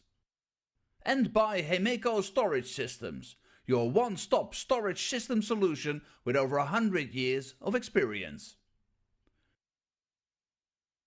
The 45th annual Win More Fleetwood Memorial Las Vegas Open will be held from January 19th till the 21st. Sin City welcomes you to come and play in the entertainment capital of the world. Both men's and women's champions will win places at the 2024 WDF World Championships. The Romanian Darts Festival is from January the 26th till January the 28th. Come join the party in Bucharest. Register to play by Wednesday the 24th of January. The Toto Dutch Open Darts is held from February 1st till February 4th. Registration is open until January the 16th. The Toto Dutch Open Darts is by far the largest darts party in the world that you should not miss. And the men's and women's champions go to the Lakeside in December 2024. The Swiss Open and Helvetia Open tournaments are held from May 31st till June the 2nd. One of the longest running tournaments in Europe invites you to join them in the most beautiful surroundings you'll find in Europe. The Swedish Open and Masters is held from August 16th till 18th. A popular tournament for many of Europe's best aerosmiths. For more information on each of these tournaments, go to the link in the description. A special thank you to our tournament sponsors Winmore, A&G Travel Group, iDarts, Dart Connect, CT1 and Quiff.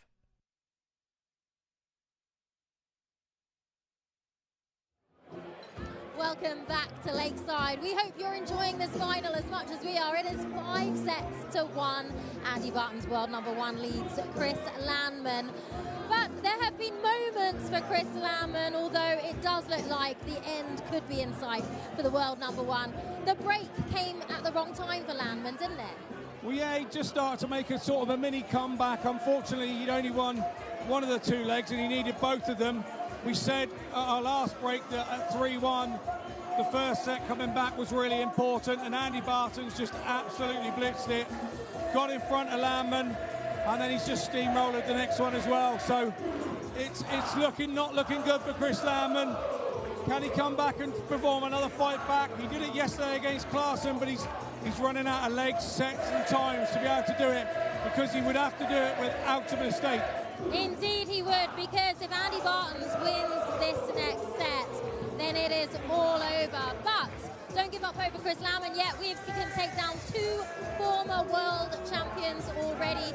We know he has that mental resilience. He has been an underdog that has come out on top before. We can't write him off just yet.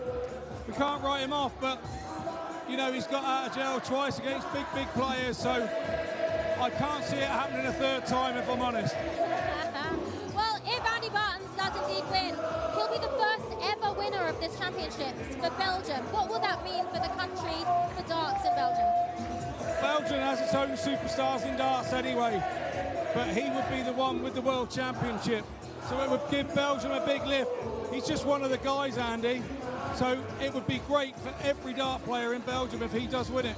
Okay, well, let's see if Andy Bartons can do it. He is world #1. Can he finish off the year the way he wants to?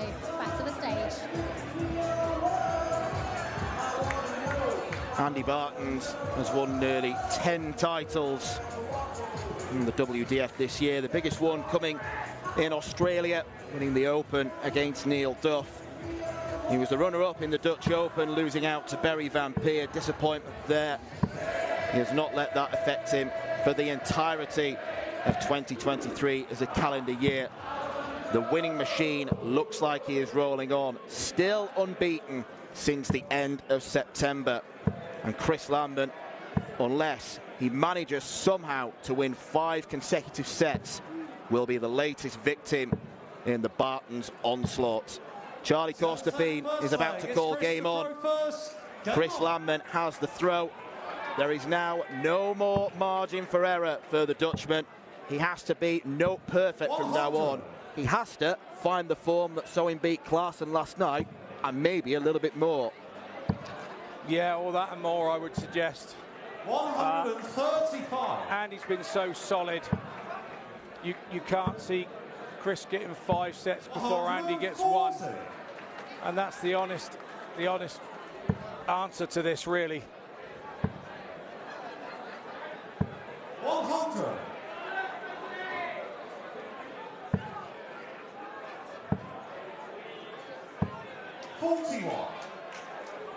And you now start to think and question, did Landman have 2 finals already? One against Neil Duff and one against 60. Jelle Klaassen. So you could say he's come through 2 mini finals already. 100. Has that taken it out of him?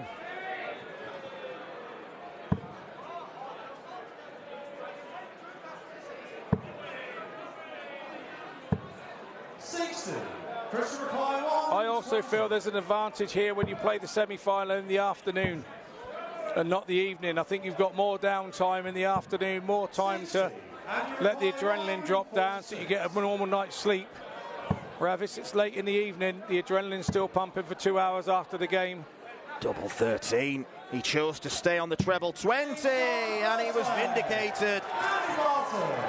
It is another major, massive checkout for Andy Bartons. He knew he was only going to get 1 dart at it. The chances are Landman would take the 60 is how you'd approach that mentally. And he then knew 2 darts at the treble for 1 dart at the double. Doesn't matter what double it was. There's Andy's partner there, still worried, 5-1 up. 55. Well, Andy Bartons is playing like a man. He's got a 6 a.m. flight to Belgium. He's got to get to the airport. He's got to pack his suitcase when he gets home. 57. He's in a hurry. To be fair, he's always in a hurry, mate, to be honest. Especially when he puts his foot to that hockey. 59. But he's showed a controlled hurriedness this week. Yeah, that is a good way of putting it, because sometimes Landman is so much in a hurry, he becomes erratic, but there's never really been any erratic spells from Bartons. No, I'm a firm believer when it's your time, it's your time, and 95, and you require 107. You'd be a brave man to bet against it. It's Andy's time this year. 47.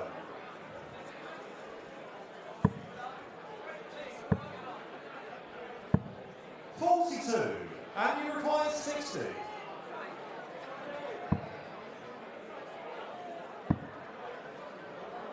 Can he sneak it underneath? Yes, he can. And now Andy Bartons is one leg away from the ultimate prize. Christopher first. Game on.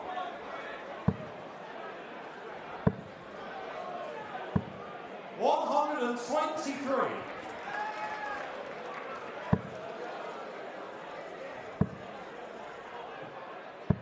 $99.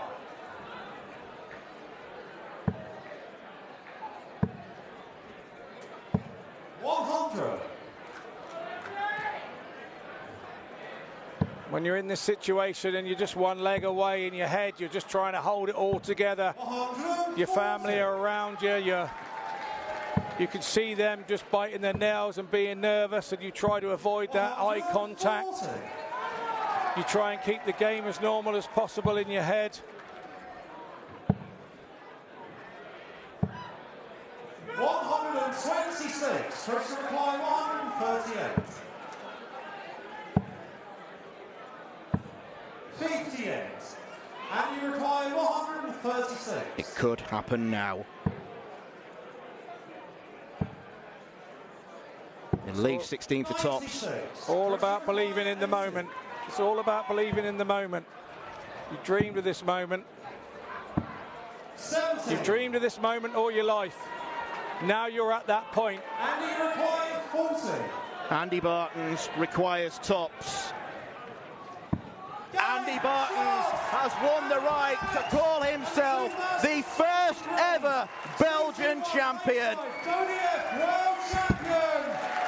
He has been the best player this week.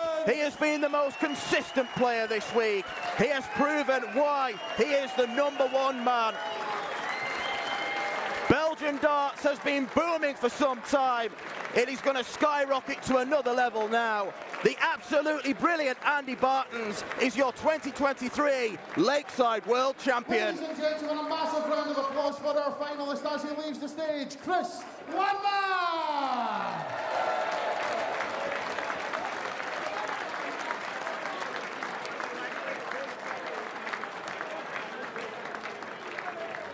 We now move straight into our presentation, and we welcome to the stage Teresa Franklin and Joanne Potter, the daughters of the late, great Bob Potter, OBE.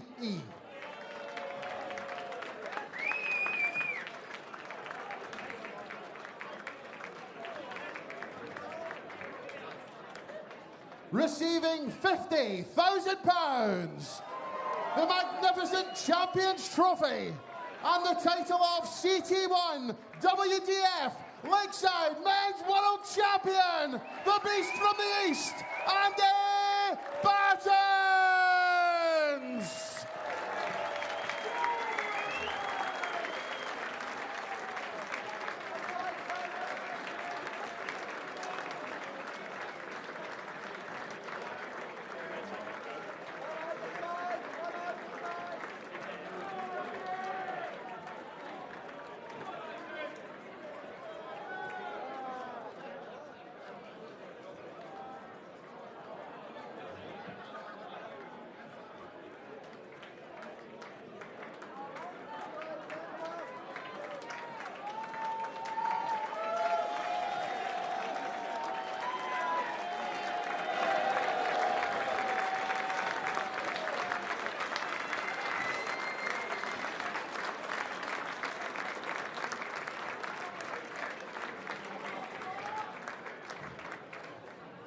Andy Bartons, congratulations.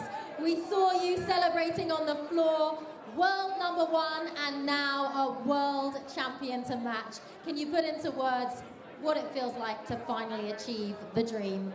Yeah, I dreamed a long time for this. Now I'm standing here, I'm world champion, I'm happy. Tonight, you were simply on fire. We saw glimpses of genius from you.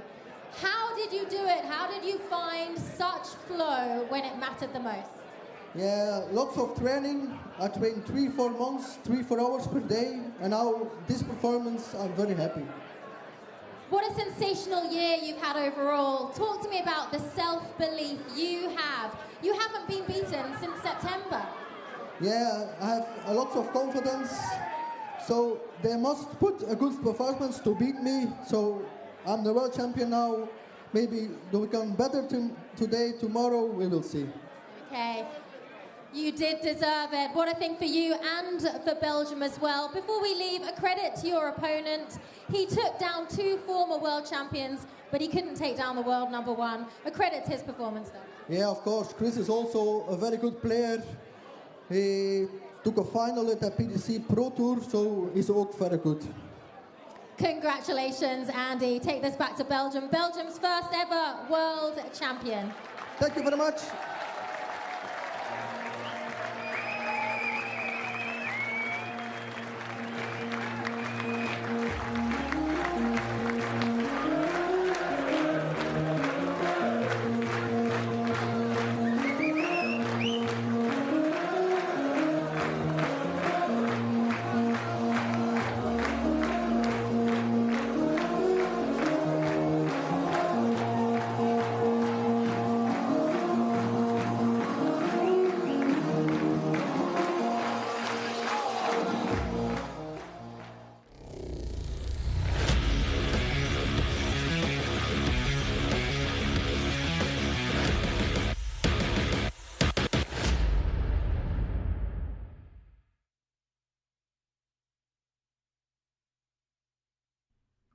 This program is brought to you by Benji Marine Engine Repair and Trading, specialized in Wärtsilä engines with a 24-hour-a-day, high-quality, worldwide service.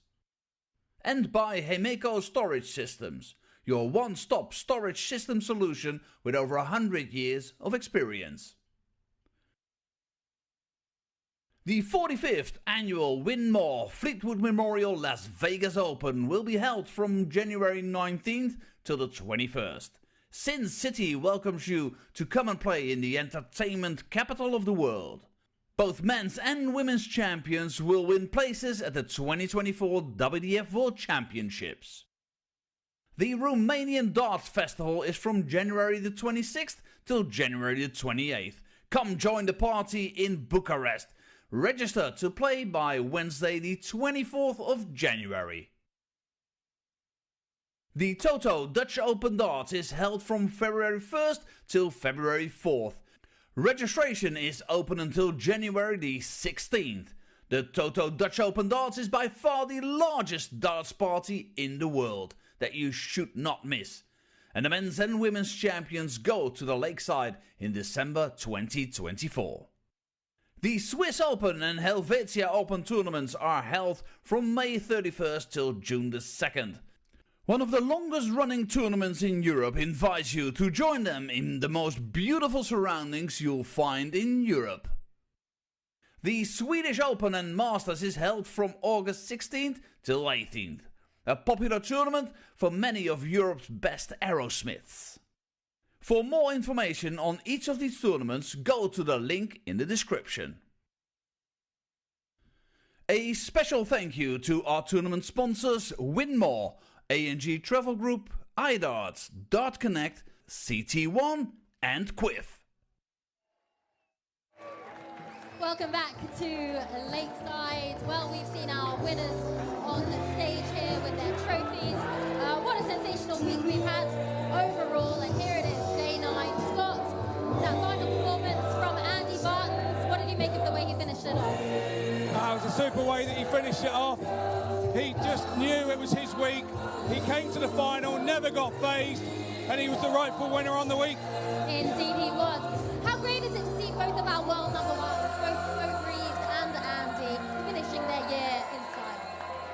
it's great for them both. You know, they can go into Christmas having a lovely Christmas, knowing it's job done and dream achieved. Indeed it is. Well, all that's left to say here with the crowd behind us is thank you so much from all of us here tonight, from our commentators, yourself, Scott Mitchell, Dan McCarthy, MC Anthony Dundas, and from everyone here at Lakeside. We will see you next year. Good night. Goodbye.